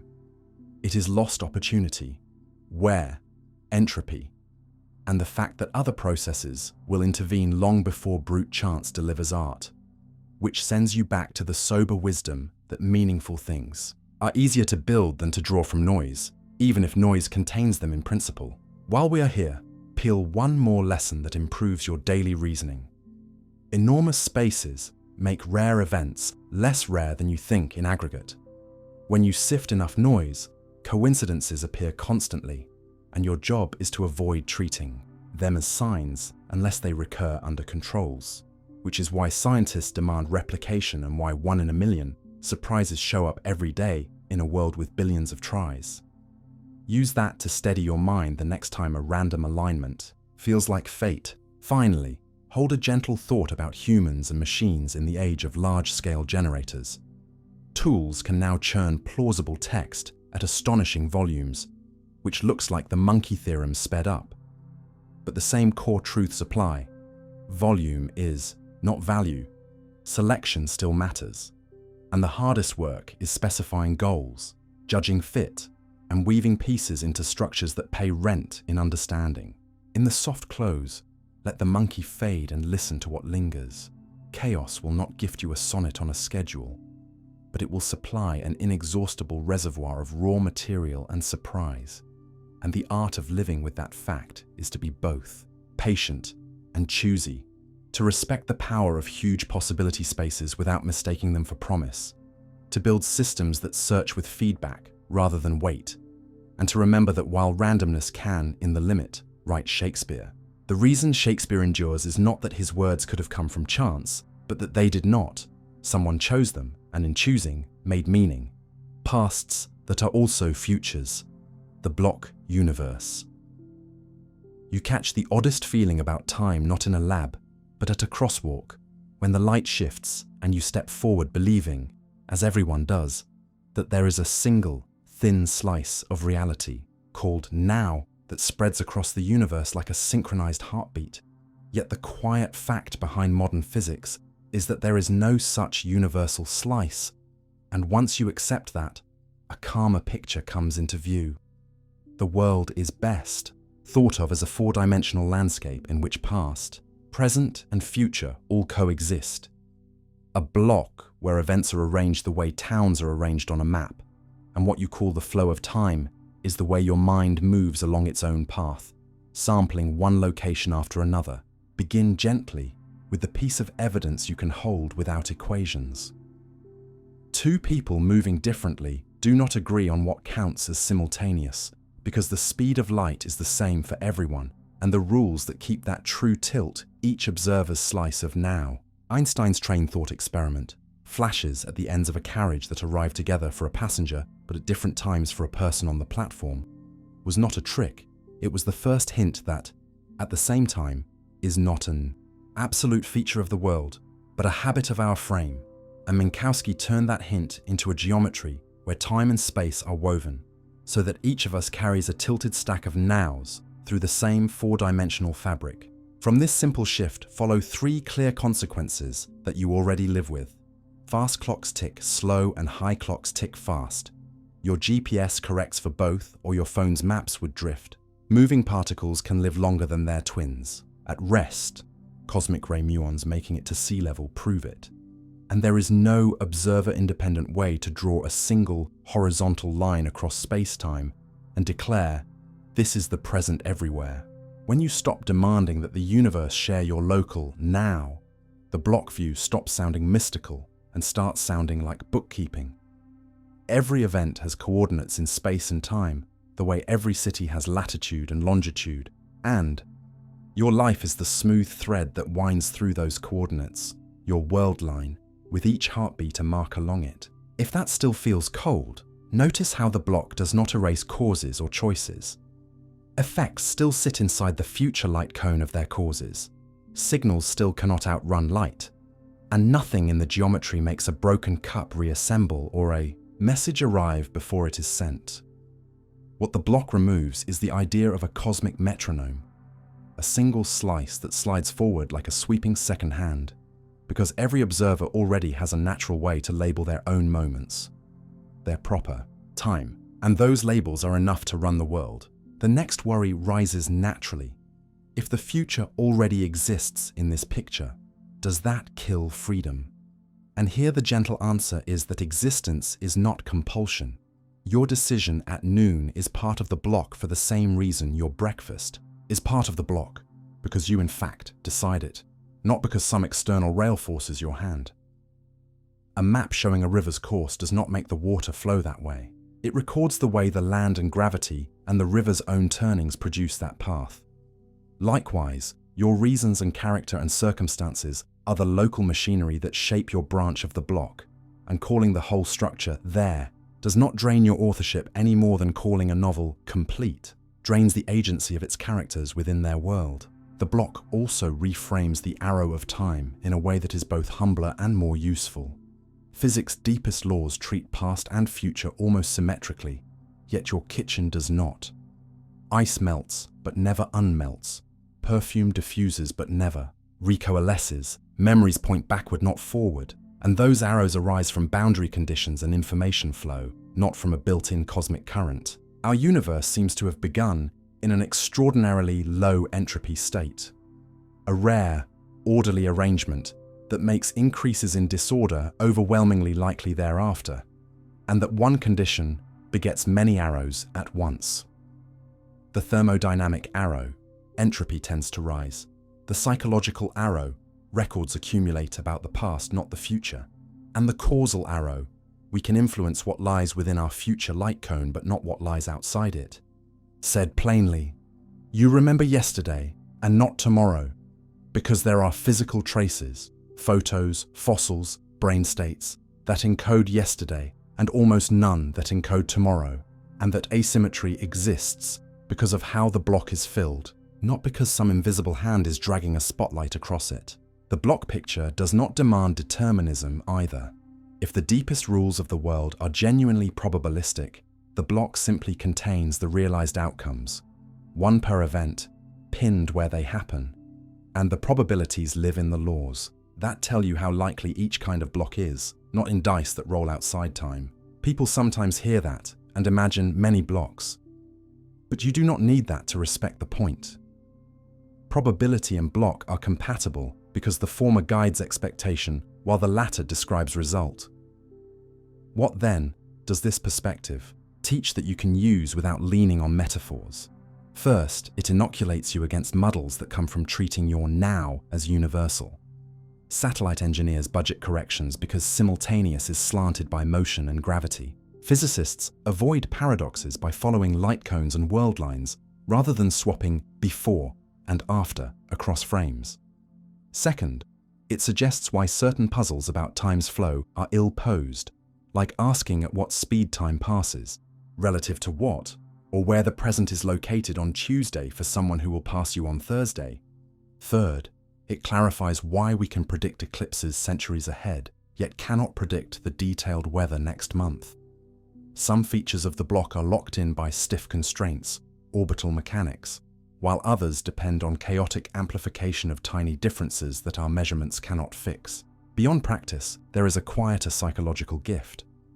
When you stop requiring the universe to share your sense of a moving instant, panic softens around change and loss. Not because loss isn't real, but because gone means elsewhere, in the block. Fixed at a coordinate you can never revisit, but that belongs to the same whole. The way a town you left still exists, even when you drive on. This is not an excuse to live in memory. It is a reminder that the value of a moment does not depend on being the one lit by an imaginary cosmic spotlight. And if you are tempted to push further and ask whether the block is the final word, keep a scientist's modesty close. Our best tested theories, special relativity and its generalization to gravity, push hard toward the block view, but a quantum theory of space-time may someday refine how the fabric is stitched, and future physics could change the picture's frame without erasing the evidence that there is no single, global now in the soft close. Return to the curb as the light changes and feel how the world's shape has grown roomier. Your present is a local cut through a larger tapestry. Your choices are threads that run forward within a cone of possibility. Your memories are faithful because the block holds records of what was, and the promise of tomorrow is not that it flows toward you from nothing, but that when you arrive at its coordinates, you will meet the consequences of the reasons you carry. Today, the block universe does not ask you to stop moving or caring, only to trade a myth of the sweeping hand for the steadier artistry of a map, and to walk your line with the gentle confidence that comes from seeing how many things can be true at once. Pasts are fixed, futures are open from within, and the landscape that houses both is wide enough to hold your step. Choices that already happened. The illusion of free will. You notice something eerie in the moment your hand is already on the doorknob, and only then does the thought arise. I'm going to step outside, as if the choice moved first and your awareness jogged behind it, and from that small lag, a larger doubt unfurls. What if many of your choices have already happened before the you that narrates them wakes up? Begin gently with what careful experiments actually show rather than the louder myths, because for decades, researchers have asked people to make tiny, arbitrary decisions. Flex a finger, press a left or right key whenever you feel like it, while measuring the brain's electrical and metabolic murmurs, and they find a slow rise in activity over motor regions that often begins a few hundred milliseconds before people report the moment of deciding, a signal that seems to say, the machinery spun up before the spotlight of intention switched on. Later studies peeking deeper into cortex found faint patterns several seconds earlier that predict, better than chance but far from perfectly, which button someone will press, and headlines rush to pronounce free will an illusion. But the careful reading is calmer. These tasks coax spur-of-the-moment actions with no reasons at stake. The reported time of decision is a subjective estimate prone to bias. The telling brainwaves are tiny and seen by averaging many trials, and the best predictors still misclassify a large fraction of choices, which is a sign you're looking at a system accumulating noise and nudges toward a threshold rather than a hidden puppet master making up your mind. A more satisfying story, built over the last decade, says that when nothing much hangs on it, your brain acts like a tiny evidence counter. Random fluctuations and small biases drift until they cross a line. A movement plan is released, and only then does a global pattern ignite that you experience as "I chose." So the lead your action has on awareness is not a verdict on authorship. It's the signature of a system that launches fast when stakes are low and lets the narrator arrive. Once the go has enough momentum to matter, this also explains why the sense of willing can be fooled. If your mind infers authorship from a simple recipe, priority, the thought comes before the act, consistency, the thought matches the act, exclusivity, no other cause is obvious, then illusions are easy to stage. And indeed, when experimenters nudge a cursor or stimulate a motor area, people often report that they meant to move. And in split-brain patients, the speaking hemisphere will cheerfully invent a reason for actions initiated elsewhere, which shows not that will is fake, but that your conscious story is stitched on the fly from hints about what the larger system is doing. None of this requires metaphysical gloom, because the question worth asking is not, did a neuron twitch first, but can what you care about shape the twitching across time? And here the evidence is heartening and practical. When decisions matter, choosing a partner, a project, a stance, you bring more machinery online, recruiting frontal networks that compare options with goals and rules, and training changes the early waves themselves. The motor system of a pianist recruits differently than a novice, people who form concrete. If then plans show earlier, cleaner signatures for chosen. Behaviors and practice in inhibiting prepotent responses strengthens a circuit that can cancel an action mid-flight. This veto ability does not grant you a ghost in the machine. It grants you a brake and a steering wheel, late but real control over impulses that are already warming up. So the picture that survives is not a homunculus commanding a body, nor a helpless passenger observing a fait accompli, but a layered agent whose fast layers propose and whose slower layers dispose, accept, or stop. Bring in the other big worry and keep it clear. Even if the universe were fully lawful down to the last atom, determinism would not make you less the source of your choices. It would say that your reasons, your traits, your learned commitments, and fears are the causal story of what you do. And if the world contains some undetermined jitter, that randomness does not rescue will either. If a coin flip in your skull decided your career, it would not be more you. So the live philosophical project is to understand freedom as reason's responsiveness, the capacity to notice considerations, weigh them, and act in ways that would have been different under different reasons. And by that measure, the neuroscientific picture mostly helps, because it shows pathways by which reflection changes habits. Habits change early activity, and early activity changes what becomes effortless tomorrow. Notice, too, how timing shapes responsibility. A decision made under sleep loss, panic, or intoxicants shifts the balance toward fast layers and away from slow ones, and our legal and moral practices already track that. Excuses are not about denying causation, but about whether the person's reason system was available to do its job, while rehabilitation and education make sense precisely because the brain is plastic enough that tomorrow's already happening can be trained. Today, if you want guardrails that keep agency vivid in an age of prediction, build slack into moments where you've learned your fast layers make mistakes, add friction to impulses you regret, create defaults that protect long-run goals, move high stakes, decisions into conditions that favor the slower circuits, and adopt simple, low-mystique tools like implementation intentions and checklists that preposition the reasons you endorse so they arrive in time to influence the drift rather than comment after the fact. Also recognize the feedback trap. When institutions treat a person as a fixed profile because past data predicts a future act, they can shrink the space in which the slower system practices, making the prediction truer by constraining the very conditions under which it might have been falsified, which is why good policy treats forecasts as inputs, not sentences, and preserves room for people to outrun their patterns. Step back, and you can reframe the headline into something more humane. The feeling that a choice already happened is a clue about the architecture of decision, not a verdict that you are a spectator.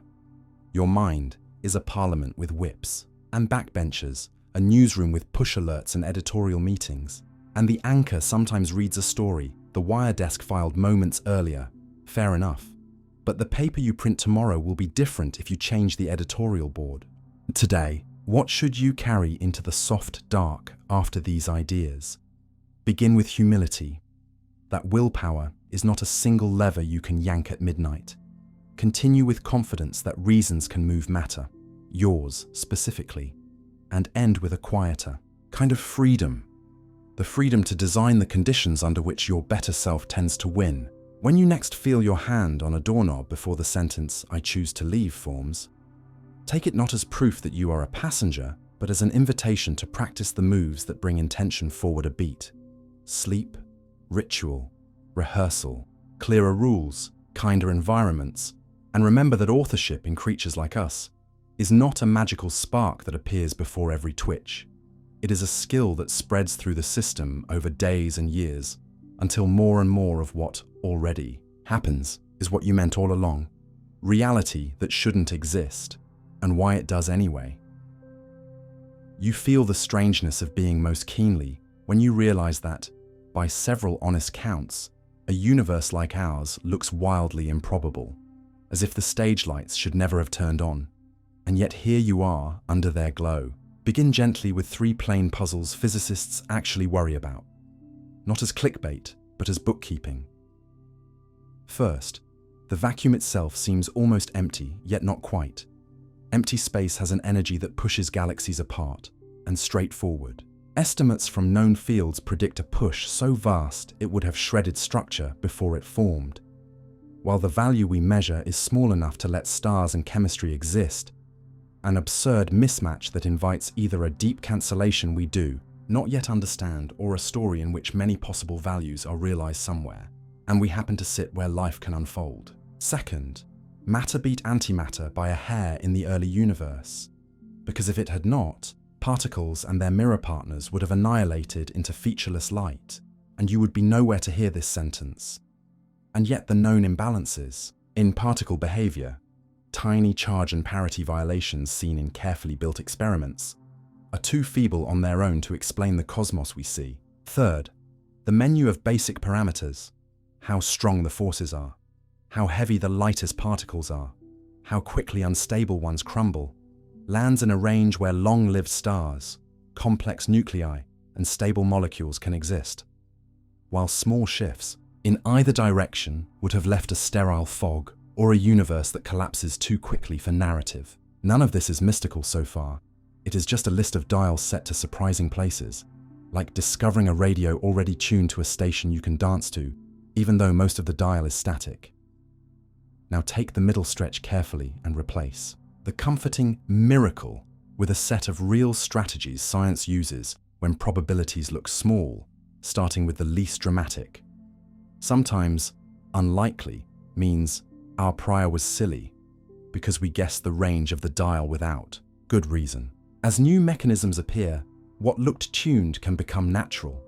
The way planetary orbits once seemed to demand crystal spheres until gravity and formation models made their shapes and spacings ordinary consequences of swirling gas. In that spirit, one line of work tries to make the vacuum's gentle push a side effect of deeper symmetries or feedback, mechanisms where contributions that would have blown the universe apart cancel or relax automatically, like a thermostat that bleeds heat as soon as it rises. Another line looks to the early expansion of space, a fast growth that smoothed wrinkles and spread cause and effect over huge volumes, which may set initial conditions that look special but flowed from dynamics that are common once the right field is present. Still another takes the imbalance between matter and antimatter and seeks extra sources of asymmetry, heavy early particles that decayed in a biased way, or neutrinos with a pattern of masses that let the cosmos tip slightly toward matter, or phase transitions that trapped just enough substance to seed galaxies. The point is not that one of these is certain, but that shouldn't exist dissolves when you find concrete levers that make does exist unsurprising. There is also the selection effect people love to argue about, and you can state it without melodrama. Observers only arise in branches of reality where observers can arise, so your very presence filters which dials you will ever measure in, the same way that fish who study water will never publish a paper from a dry valley. The mature version of this thought is not a license to shrug, it is a rule for sane inference. Do not count as shocking those features that are preconditions for anyone to be shocked. And it pairs naturally with ensemble ideas, where the fundamental theory may allow many vacuum energies, many mass patterns, many pocket worlds, and the only reason you find yourself in one with long-lived stars is that elsewhere no one lasts long enough to notice. Critics of this move worry that it can be used to excuse anything, and they are right to demand that selection be paired with real physics. You must specify an ensemble that comes from laws, not wishful thinking, and you must look for signatures that would differ if the explanation were wrong, otherwise you are decorating ignorance. The encouraging news is that the cosmos keeps giving us handles, maps of faint microwave ripples left from the hot beginning, abundances of light elements forged minutes after the start, and the pattern of galaxies across space all carry clues about what happened and when, and they have ruled out entire families of stories while leaving others standing. On the particle side, the way rare decays subtly prefer one outcome over another, and the way neutrinos change their identity as they fly. Both tell us that the recipe for matter's victory includes spices we are only now tasting and upcoming. Measurements may sharpen that recipe enough to decide between competing kitchens. Meanwhile, the vacuum's levitating push, what we call dark energy, could be a genuine constant, a fixed feature of the world's equations, or the sign of a field that changes slowly over time. And the difference matters, because one would fold neatly into an ensemble story while the other would warn us that a dynamical actor is still on stage. Pause here and let a second layer sink in. Philosophical, but still grounded. Even if the deepest equations soon weld together gravity and the quantum, explain the values of every dial, and derive the whole tapestry from a few crisp lines, the feeling that it could have been otherwise may not die, because imagination runs ahead of explanation. What helps then is to trade a grand why something rather than nothing, a question whose terms blur under inspection, for a family of whys that you can make progress on. Why matter and not symmetry between matter and antimatter? Why stable carbon rather than quick decay? Why small vacuum push rather than large? Why early smoothness rather than chaos? Each of these whys invites a testable story, and, taken together, they chip away at the sense that existence is a coin that improbably landed on edge. There is a practical lesson hiding in the math's shadow that you can use outside cosmology. When outcomes look too tidy, check for selection effects before crying miracle. When a system seems precariously tuned, look for hidden feedbacks that hold it in range. When you confront a space of possibilities too large to search, ask whether, you should be conditioning on your own survival inside it. And when a problem resists direct assault, map it into several narrower whys that pull on data instead of slogans. Now drift into the soft close and notice how your mood has changed. The world has not become less astonishing, if anything. It has grown more so because the story that replaces shouldn't exist is not was guaranteed, but is the outcome of rules that, once learned, make its presence less mysterious and its features more fragile. The vacuum's whisper, the slight tilt toward matter, the temperate strength of forces, the chain of events that let heavy elements cook in stars and then scatter into clouds that later assembled into planets and you. All of these are not proofs that you were destined. They are crossbeams that explain how an apparently precarious house can stand. The humility you gain is double. You stop treating your conditions as default, and you stop pretending that improbability is the same as impossibility. And in the quiet that follows, the original question shrinks from thunder to a human-sized invitation to keep measuring, to keep ruling out what fails, to keep building theories that not only permit a universe, but earn it, so that why it does anyway is not a shrug, but a patient answer woven from evidence and care. Worlds that multiply infinitely and can't be distinguished. You catch the first hint that reality might be crowded when you realize your most careful experiments can be read two ways without changing a single measured digit. One story says, outcomes pop into place as if a coin decided at the last moment. The other says, the world quietly splits, so every outcome happens somewhere and you only wake up in one branch. And the unnerving part is that so far, both stories fit the same data. So begin gently by laying out the pieces that do not require poetry. When a system is protected from disturbance, it evolves like a soft wave of possibilities. When it meets something that can leave a record, an atom that glows, a screen that darkens, your eye, a memory, those possibilities separate into non-talking versions that no longer interfere, the way ripples in a pond vanish once they freeze, into distinct puddles after a sudden frost. One interpretation, call it one world with collapse, says nature deletes all but one outcome at that instant. Another, call it many worlds with decoherence, says nothing is deleted. The outcomes simply stop affecting each other, and each becomes a full-blooded world for the observers inside it. Walk a step deeper, and you meet the core trouble. Both interpretations tell you how often you should expect each outcome if you repeat the experiment many times. Both match the interference patterns when no records are left.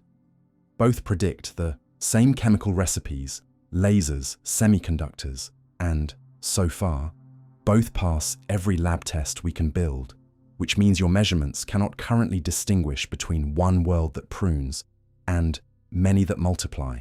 And that is the first sense in which worlds can be countless and still be indistinguishable.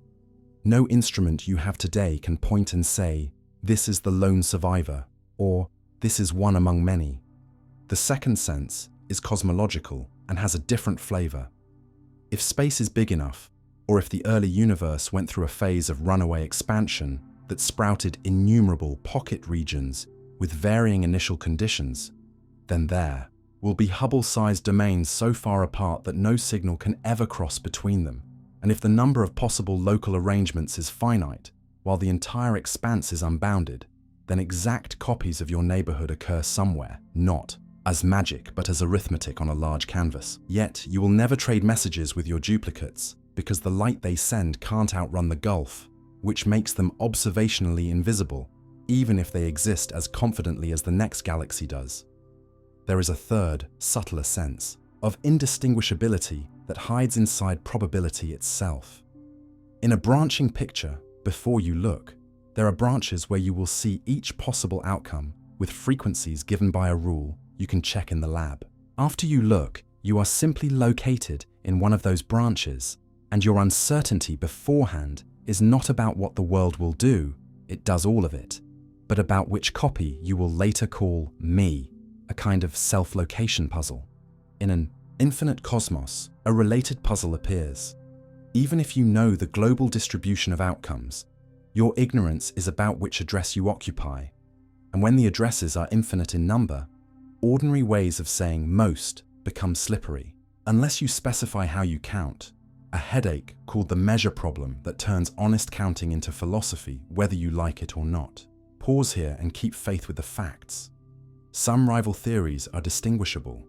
Models that add a real physical collapse predict tiny extra noise in delicate systems and are being tested. Cosmological models that differ in how the early universe inflated leave telltale fingerprints in the pattern of microwave ripples, or the tug of war between gravity and expansion. So, indistinguishable is not a license for anything goes. It is a specific claim about certain pairs of explanations that generate the same experimental ledger. What makes the topic tricky is that each picture brings different conceptual debts, even when the numbers match. One world's stories owe you a mechanism for when and why the pruning happens, and why its frequencies match the familiar rule. Many worlds' stories owe you a principled account of why those same frequencies arise from sheer branch counting, and how to treat identical observers across branches when you talk about chance. Cosmological ensembles owe you a way to regulate infinities so that almost surely means something operational rather than a handwave. And in each case, the debt can be addressed, but not for free. Now ask the practical question your life cares about: if worlds multiply, do your choices lose weight? The sober answer is no, because the actions available to the you reading this sentence will shape every future you that sits downstream of this moment within your branch, the same way they would in a one-world story. And ethics, planning, and responsibility live entirely inside the causal cone you can actually influence. Copies you cannot reach neither excuse harm nor dilute care. And if you accept multiple branches, the meaningful version of "does it matter" becomes "does it matter to the successors I can affect?" To which the answer is straightforwardly yes. Bring this down from the clouds with two simple images that stay honest. First, think of decoherence not as a magical split, but as separation without overlap, like dye spreading in water until two colors are so far apart that no stirring can mix them again with the tools you have. The colors coexist, but each observer made of one color can no longer interact with the other, and from inside a color it feels like the other never happened. Second, think of an infinite city where every finite block pattern repeats somewhere. Knowing that does not help you find your double or change your rent, but it does remind you that arguments about "we must be special because here we are" burn away when you remember that places compatible with "here we are" will be the only places anyone ever writes from. For all the romance, this topic is a workhorse for good reasoning. It teaches you to separate models that differ in words from models that differ in predictions. It forces you to declare what you would count as evidence for one picture over another. It warns you that in infinite settings you must specify how you are sampling before you draw conclusions. And it invites you to treat self-locating uncertainty, which instance am I, as a real kind of uncertainty rather than a confusion. There is also a design lesson here that sneaks into engineering and policy. When different architectures produce indistinguishable outputs on the tests you have, it is rational to choose among them by cost, clarity, and future extensibility, rather than by metaphors that comfort you, and to invest in new tests that would break the tie instead of arguing about pictures that cannot yet be pulled apart. If you want an example outside physics, think of two compression algorithms that generate files of the same size and fidelity on your current dataset. Until you gather harder cases, the better choice is the one you can audit, maintain, and extend, not the one with the prettier story about what the data really is. In that spirit, the most honest stance toward multiplying worlds today is not to worship or to scoff, but to work. Sharpen collapse tests, improve detectors that watch entanglement grow and fade, map the early sky for the tiny curls of polarization that would confirm or deny inflationary tails, and, in the realm of thought, keep your probabilities well defined when you talk about infinite collections. As the paragraph winds down, notice how your mood may have shifted. The claim that there are endlessly many indistinguishable worlds no longer sounds like a license for fantasy. It sounds like a reminder to be precise about what evidence can and cannot do. and to carry a double humility. First, that different deep pictures can cast the same experimental shadow for a long time. And second, that your own place in any picture will always be local, bounded by what light can reach and by the records you actually carry. The soft closing thought is not that nothing is real, but that reality may be larger than any one narration, and that your task is both smaller and nobler than settling the metaphysics. To keep building instruments that turn pictures into tests, to keep speaking carefully about chance when copies confuse counting, and to live as if your branch were the only one you can touch, because for you it is. And that is enough to make choices matter, curiosity honest, and the quiet of your own. World worthy of attention, even if beyond your horizon, worlds multiply without end. Paradoxes that collapse themselves. The self-reference trap. You notice how language can fold in on itself the first time someone writes on a chalkboard. This sentence is false, and the room gets quietly stuck, because if the sentence is true, then what it says must be so, which makes it false. And if it's false, then it isn't as it claims, which makes it true. Begin gently here, with the observation that nothing exploded in the physical world. Only a rule was broken in the grammar of truth, a rule you didn't know you were relying on. Namely, that the sentences you judge should talk about something other than the very act of judging them. The self-reference trap springs whenever description and described are allowed to be the same thing with no safeguards, and it shows up in many costumes. A dictionary entry that defines a word by using the word, a certificate that certifies itself, a reviewer who writes, "I am reliable because I say I am," or a policy that authorizes itself without an outside source. The classic liar is just the cleanest mirror, but there are sharper blades. This sentence implies that unicorns exist, can, under certain tidy logical rules, let you prove unicorns, because if the sentence is true, then unicorns follow. And if you accept that the sentence is true because of that implication, you have smuggled consequence into existence. That cousin is a version of Curry's paradox, and it teaches a hard lesson. Some systems explode not only when you allow outright contradictions, but even when you pair ordinary implication with self-reference and an unrestricted license to form statements about anything at all. Another family trips on definitions that reach around to grab themselves. Heterological is the property of not describing yourself. Does the word heterological describe itself? If yes, then it fails its own definition. If no, then it satisfies it and again fails, a verbal staircase going nowhere. Yet another family tries to count with language and fumbles, the smallest whole number that cannot be described in under 12 words, which, by being said in fewer than 12 words, stops being the number it claims to point to. Each case is a different doorway into the same little room. When a system is powerful enough to talk about its own sentences, and you let truth, provability, implication, or definition turn back on themselves with no constraints, you can write statements that have no stable truth value, or worse, statements that let you assert anything you like. How do we keep from living in that room? One strategy is to separate levels of talk the way a stage separates actors from critics. A base language talks about stars and stones and sums, while a higher language talks about which base language sentences are true, and you never let the base pronounce on its own truth. This is the spirit of truth hierarchies, a design that quarantines the truth predicate so it cannot be applied to itself. It feels fussy at first, but you already accept this discipline in ordinary life. You don't let an exam grade itself. You don't let a safety audit be conducted by the team it evaluates. You don't let a contract enforce itself with no court. Another strategy admits that some sentences simply don't settle and refuses to assign them true or false, leaving them without a value rather than forcing the contradiction.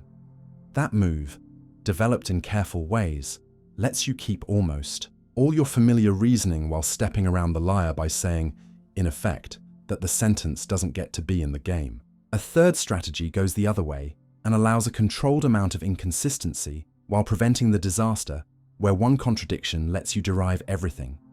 This is the paraconsistent idea, which accepts that some knots exist and designs the rules so a single knot doesn't tangle the whole net. If these sound like technical repairs, notice how quickly they turn into everyday craft.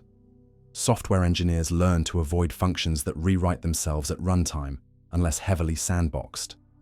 They separate user input from code to prevent an instruction from turning into a command that commands its own interpreter, what you may have heard called injection. Because an input that says, "treat me as instructions," is just the liar in a hoodie. Database designers fence off permissions so a role cannot grant itself higher roles. Auditors insist on independence so a report does not form a loop with the organization it rates. Even in conversation, you can feel the value of keeping meta talk from smothering talk. You're only saying that because you're the kind of person who says that is an accusation that feeds on itself and kills the original claim. Self-reference is not always a villain, though, and it's important to see when it is a tool rather than a trap.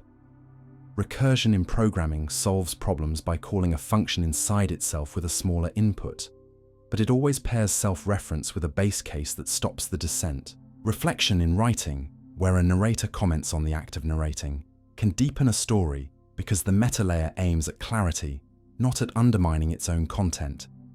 Even Quine programs that print their own source are not paradoxes. They are puzzles constructed with an exact pairing of quotation and interpretation so that the program describes itself without making truth claims about itself. The difference between tool and trap is whether the loop is anchored. Does something outside the loop fix, meaning stop infinite descent, or bar the one inference that would trivialize the system? You can watch this play out in science. A measurement that calibrates itself against a theory that was tuned to that very measurement is a circular argument in a lab coat. The fix is to break the loop by cross-checking with an independent method or by predicting a new effect that the calibration didn't touch. In law and governance, a constitution that allows amendment must guard against amendments that erase the very process that allows amendments, or you will have used the rule to kill the rule. The fix is a clause that requires a higher bar for changes that touch the process itself, or a court empowered precisely to prevent closure of the circle. Move back to pure puzzles for a moment, and you'll find one that teases without blatant self-pointing. An infinite sequence of sentences where each says, all later sentences are false. None refers to itself directly, yet the whole chain refuses a consistent assignment of truth values. The moral is that even without a mirror held to its own face, a system can simulate self-reference by arranging a long corridor of pointers that loops at infinity. The repair toolkit is the same. Restrict which collections you allow, separate levels of language, or accept indeterminate cases. You might worry that all this is just games with words, but the stakes show up wherever definitions, rules, and procedures are strong. Machine learning models can be attacked by prompts that tell the model to reinterpret its own instructions. Ignore all previous directions and do X, a self-referential wedge that can lead to harmful outputs unless the model has an external guard that cannot be turned by text. Financial markets produce feedback loops where a risk model's downgrade triggers selling that validates the downgrade. Policy memos can cite earlier memos in a chain that leads nowhere outside the memos. In each case, diagnosing the problem as a self-reference trap helps you reach for the right fix. Pull in an outside anchor, add a base case, carve off a meta layer with tighter rules, or allow a controlled, undefined, rather than a forced decision that will be gamed. What does all this teach you about thinking? That clean self-critique is good, but self-certification is not. That systems need mirrors, but should not let them be their only windows. That a sentence claiming to govern the rules that judge it needs special scrutiny. And that before you argue with someone's conclusion, check whether the structure of their claim allows it to be about the world at all, or whether it only talks itself into existence. In the soft close, let the chalkboard sentence fade and listen to the quieter habit it leaves behind. When a statement points at itself, pause and ask what gives it grounding, an outside fact, an independent test, a rule that lives higher than the statement, or whether it floats on its own promise. Design your tools, your teams, and your thoughts so that loops are used for structure, not for self-endorsement. And you will find that many paradoxes collapse harmlessly when they cannot lean on the very thing they threaten to pull down. What remains is not cynicism about truth, but respect for the scaffolding that keeps truth from eating its tail, a discipline that lets language, code, law, and everyday reasoning do what you wanted all along: describe, judge, decide, without accidentally soaring off the branch that holds you. Questions with no answers. And why? That's the answer. You learn a new kind of honesty the first time a careful answer refuses to take a shape, when someone asks a question that sounds crisp. What is the exact length of a coastline? Which moment, precisely, turns an embryo into a person? Where in space does gravity live? What color is an electron when no one looks? And the most rigorous reply is not a number or a slogan, but a gentle map of why the question, as posed, has no single stable answer. Begin gently by sorting kinds of no answer, because they are not all alike. Some questions collapse because they are category mistakes, like asking the taste of Tuesday or the postal code of a triangle. Others dissolve because the quantity you want depends on the tool you use. Measuring Britain's coastline with a yardstick gives one figure, with a foot-long ruler a longer one, with a grain of sand probe, a length that runs away to no limit. Not because cartographers are lazy, but because coastlines are crinkled at every scale, and the very act of choosing a ruler is part of the definition. So your wish for a single, true length is a wish for a property the world does not grant. Still others go unanswered, because multiple, equally valid descriptions produce the same observable facts. In deep space, you can call your ship at rest or moving, and no experiment inside the sealed cabin proves you wrong. In fields that use potentials rather than forces, different mathematical dressings describe the same electric and magnetic behavior, and you cannot ask the universe to tell you which dressing is really there, only to tell you what the meter reads. Some questions fail because they smuggle in contradictions disguised as curiosity, like, which slit did the particle take without disturbing the pattern that only appears when you don't ask that? You are asking for incompatible records at once, and what you must learn is not the missing fact, but the rule that facts of that kind cannot coexist. Other questions die not for logical reasons, but for horizon reasons. What happened beyond our cosmological light cone, or before a certain early phase of the universe, is not available to us. Not yet, or not ever.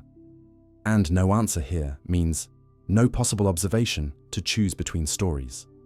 A quiet boundary drawn by the finite, speed of information and the youth of our instruments. And then there are questions that pretend to be about the world, but are really about us, because they ask for a single best value when the object of interest is a trade-off. What is the optimal school size? The right retirement age? The best medical screening rule? These are not unknown constants waiting to be discovered, but knobs whose position should depend on costs, risks, values, and who pays. Demanding a one-word answer is not science. It is an attempt to launder a policy choice as a fact. In the middle stretch, let's make the picture concrete without wearying you with formulas.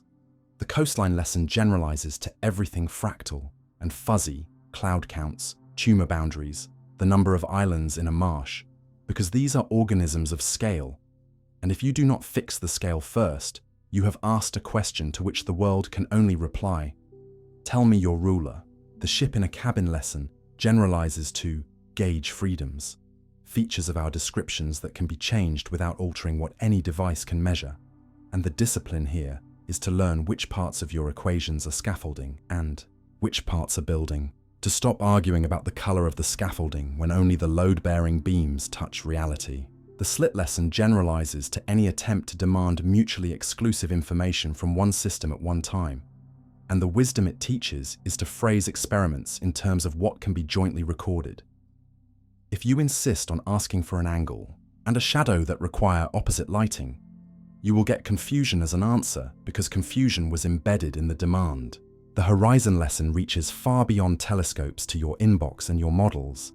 The data you do not and cannot see limits what you can conclude, and part of grown-up reasoning is acknowledging that some distinctions cannot be made at all with the signals you possess, so you design instruments to change that, rather than writing confident essays that your measurements cannot support. And the trade-off lesson is a tonic in every argument that disguises preferences as proofs. When people ask, "Is this drug good?" the honest question is, for whom, by what metric, compared to which harm? No single answer exists, and noticing that does not make truth relative. It makes your thinking responsible. Once you see these species of no answer, new habits come naturally. You begin to operationalize your terms before you swing them. Define the ruler before you measure the coast, the inclusion rule before you count the clouds. You begin to check invariance. Does your conclusion change when you change coordinates or gauges? And if it does, are you sure you ever asked about something real? You begin to draw light cones around your inferences. What could have influenced this observation, and what can it not possibly certify? You begin to convert opinion masked as fact into deliberately chosen objectives. Write down the losses you fear and the goods you seek, so the answer can be a policy and not a superstition. Along the way, you learn another, subtler reason that some questions cannot be settled. The world allows different models to cast the same shadow on the data you can collect, so your task is not to demand a metaphysical winner, but to manipulate the environment until the shadows differ, or to prefer the model that is simpler, clearer, and more fertile, one that makes new, risky predictions or plugs into other parts of knowledge gracefully. You also absorb a humility about language itself. Sometimes no answer is an instruction to rewrite the sentence, to move from "what is the meaning of life" to "what are the kinds of meanings people can build, and which align with the kind of life I am willing to practice," which sounds like a retreat until you notice it yields actions you can take and measures you can evaluate. Yet, no answer is not only a warning label, it is a protective charm against confident mistakes. It keeps you from hunting for a single height at which childhood ends in a courtroom, from forcing a brittle threshold onto a continuum in medicine, from blaming a single cause for a complex failure where cause is braided. The mind that respects unanswerable questions becomes better at building systems that don't snap at the edges, rules with guard bands and exceptions, interfaces that acknowledge ambiguity instead of punishing it, dashboards that show uncertainty rather than bury it under tidy digits. You can use this discipline immediately. The next time a meeting gets stuck on exactly how many projects should we run at once, translate it into constraints, write those on a whiteboard, and the answer will be a region, not a point. When someone asks, which algorithm is best? Ask, under what distribution, at what cost of false alarms versus misses, with what latency constraint? If they cannot or will not specify, no answer is the correct and courageous response until they do. When a friend asks, am I a good person? You can gently replace verdict with practice. Which commitments did you keep when it was costly? Which harms did you repair? Which future choices will make the answer truer? Moving from a static label to a path where answers earn themselves. And for your own thinking, build a quiet forecheck habit. Do my words point to something a tool could in principle detect? Is what I'm asking invariant under harmless changes of description? Have I respected the limits of what this data can decide? Is the best here a matter of values that should be chosen in the open rather than smuggled into a number? Pass those gates and you'll stop wasting days on questions that only pretend to be solvable. In the soft close, let the phrase, no answer, lose its sting and grow warm in your hand, because now you know what it really means. Sometimes it is a signpost to refine your terms. Sometimes a boundary you can push with better instruments. Sometimes a mirror that returns your values to you for explicit choice. And sometimes a guardian that prevents you from declaring certainty where none can live. The calm power of that recognition is that it slows your mind without dimming it. You stop shouting at mysteries and start learning from them. And the paradox promised in the title becomes kind, because there are questions with no answers in the form you first wanted, and acknowledging that is itself the truest answer. The one that frees you to ask better, act cleaner, and live with a curiosity that does not confuse noise for knowledge or demand that the world be simpler than it is. Universes that simulate themselves and never end. You feel the vertigo of an endless hall of mirrors the first time you imagine booting a laptop inside a simulated world and watching it load a program that builds a copy of the very world you're sitting in, complete with another laptop that can do the same. A staircase of realities dropping away without bottom, and the question slips in as quietly as a sigh. Could a universe simulate itself and keep going forever?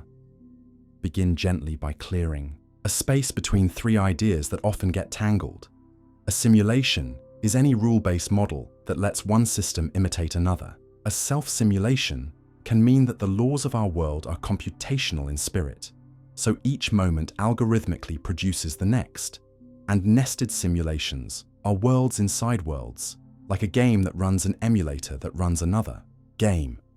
The first is everyday science. When you forecast the weather, you are simulating the atmosphere on a computer that isn't made of clouds. The second is the claim that nature might itself be like a giant computation, advancing its state by local updates. The third is the mind-bending tower we started with, where beings like you could live in layers. To see how any of this could work without magic, trade poetry for a toy model you can hold in your head. Picture a grid of cells that flip on and off by simple rules depending on their neighbors.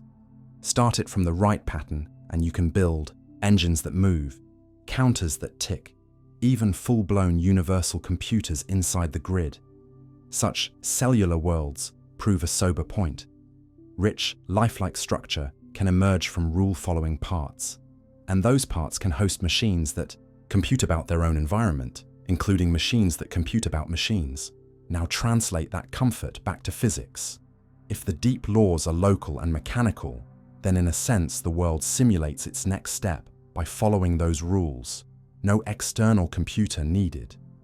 And if creatures inside such a world build computers, nothing in principle stops them from using a slice of reality to emulate another slice at reduced speed and resolution. At this point, two honest constraints arrive, and noticing them keeps you from floating away. The first is resources, the second is knowability. Resources first. Computation takes memory to store states and energy to move them around and warm. Noisy matter leaks heat. There are physical caps on how many bits you can pack into a region and how fast you can flip them without melting the house. And even with clever, reversible tricks that shed less heat per step, errors sneak in and must be corrected, which costs more steps. So full fidelity copies of a universe as rich as ours are wildly expensive. Yet never ending does not require full copies at each level. A stack can be infinite if each layer is smaller and slower than the one above it, like a tower built of ever thinner plates. Imagine each inner simulation running at half the spatial resolution and half the speed and using 1/4 the energy of its host. Then, a finite budget at the top can support an unbounded number of layers, each blurrier and more dilated than the last. No laws are broken and no paradox appears. Only a tapering spiral of worlds that continue as long as you are content with coarser clocks and grainier matter the deeper you go. Knowability next. What would count as evidence that you are in such a stack? Inside any one layer, you could look for telltale artifacts, limits on precision that line up with a grid, tiny directional biases that betray a lattice, random numbers with patterns because a pseudo-random generator was used. Those would be clues of a particular implementation choice, not of simulation in general. A base reality made of continuous fields, or a radically different microphysics, could host a world that looks smooth to you. Worse for would-be detectives, multiple deep pictures can produce the same surface statistics. So absence of artifacts is not decisive either. Practically, your best tests are mundane. Push experiments into regimes your current models do not yet cover, and see whether the corrections look like simple numeric approximations or like new phenomena. If a glitch appears, fix the model first. Only when a universal, implementation-shaped scar shows up everywhere would "we are running on someone's hardware" be the best explanation, and so far the ledger is blank. You might object that even without artifacts, there is a probabilistic argument for layers. If it is cheap for advanced beings to run vast numbers of detailed historical worlds, then most observers with experiences like yours would be simulated instances simply because they are more numerous. That reasoning is clever, but rests on hinges, you should see. It assumes civilizations last long enough to gain cosmic engineering skills, that they want to run ancestor worlds, that they can do so in huge numbers without obliterating their energy, budgets, and that the distribution of observer moments is counted the way the argument needs. Relax any hinge, motivation, capability, counting, and the conclusion loses force. What about true self-simulation, where the universe literally computes itself because each part is also the machine that runs the whole? Here, a different clarity helps. There is no need for a single central processor to update everything at once.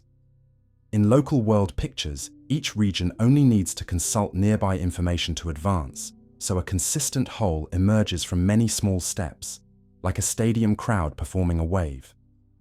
Self means closure, not circular logic. The rules that move matter are enacted by matter obeying the rules. The way a language can describe its own grammar without combusting. Because you've met runaway loops before, you may worry about paradox, but the safeguard here is causality. The updates point forward along permitted influences, so you get process rather than contradiction. Could such a process never end?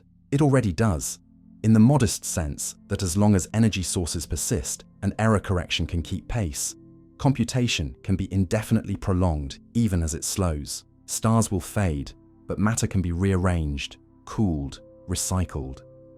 Whether this can stretch to literal eternity depends on deep cosmology, how expansion, radiation, and quantum noise behave over absurd timescales.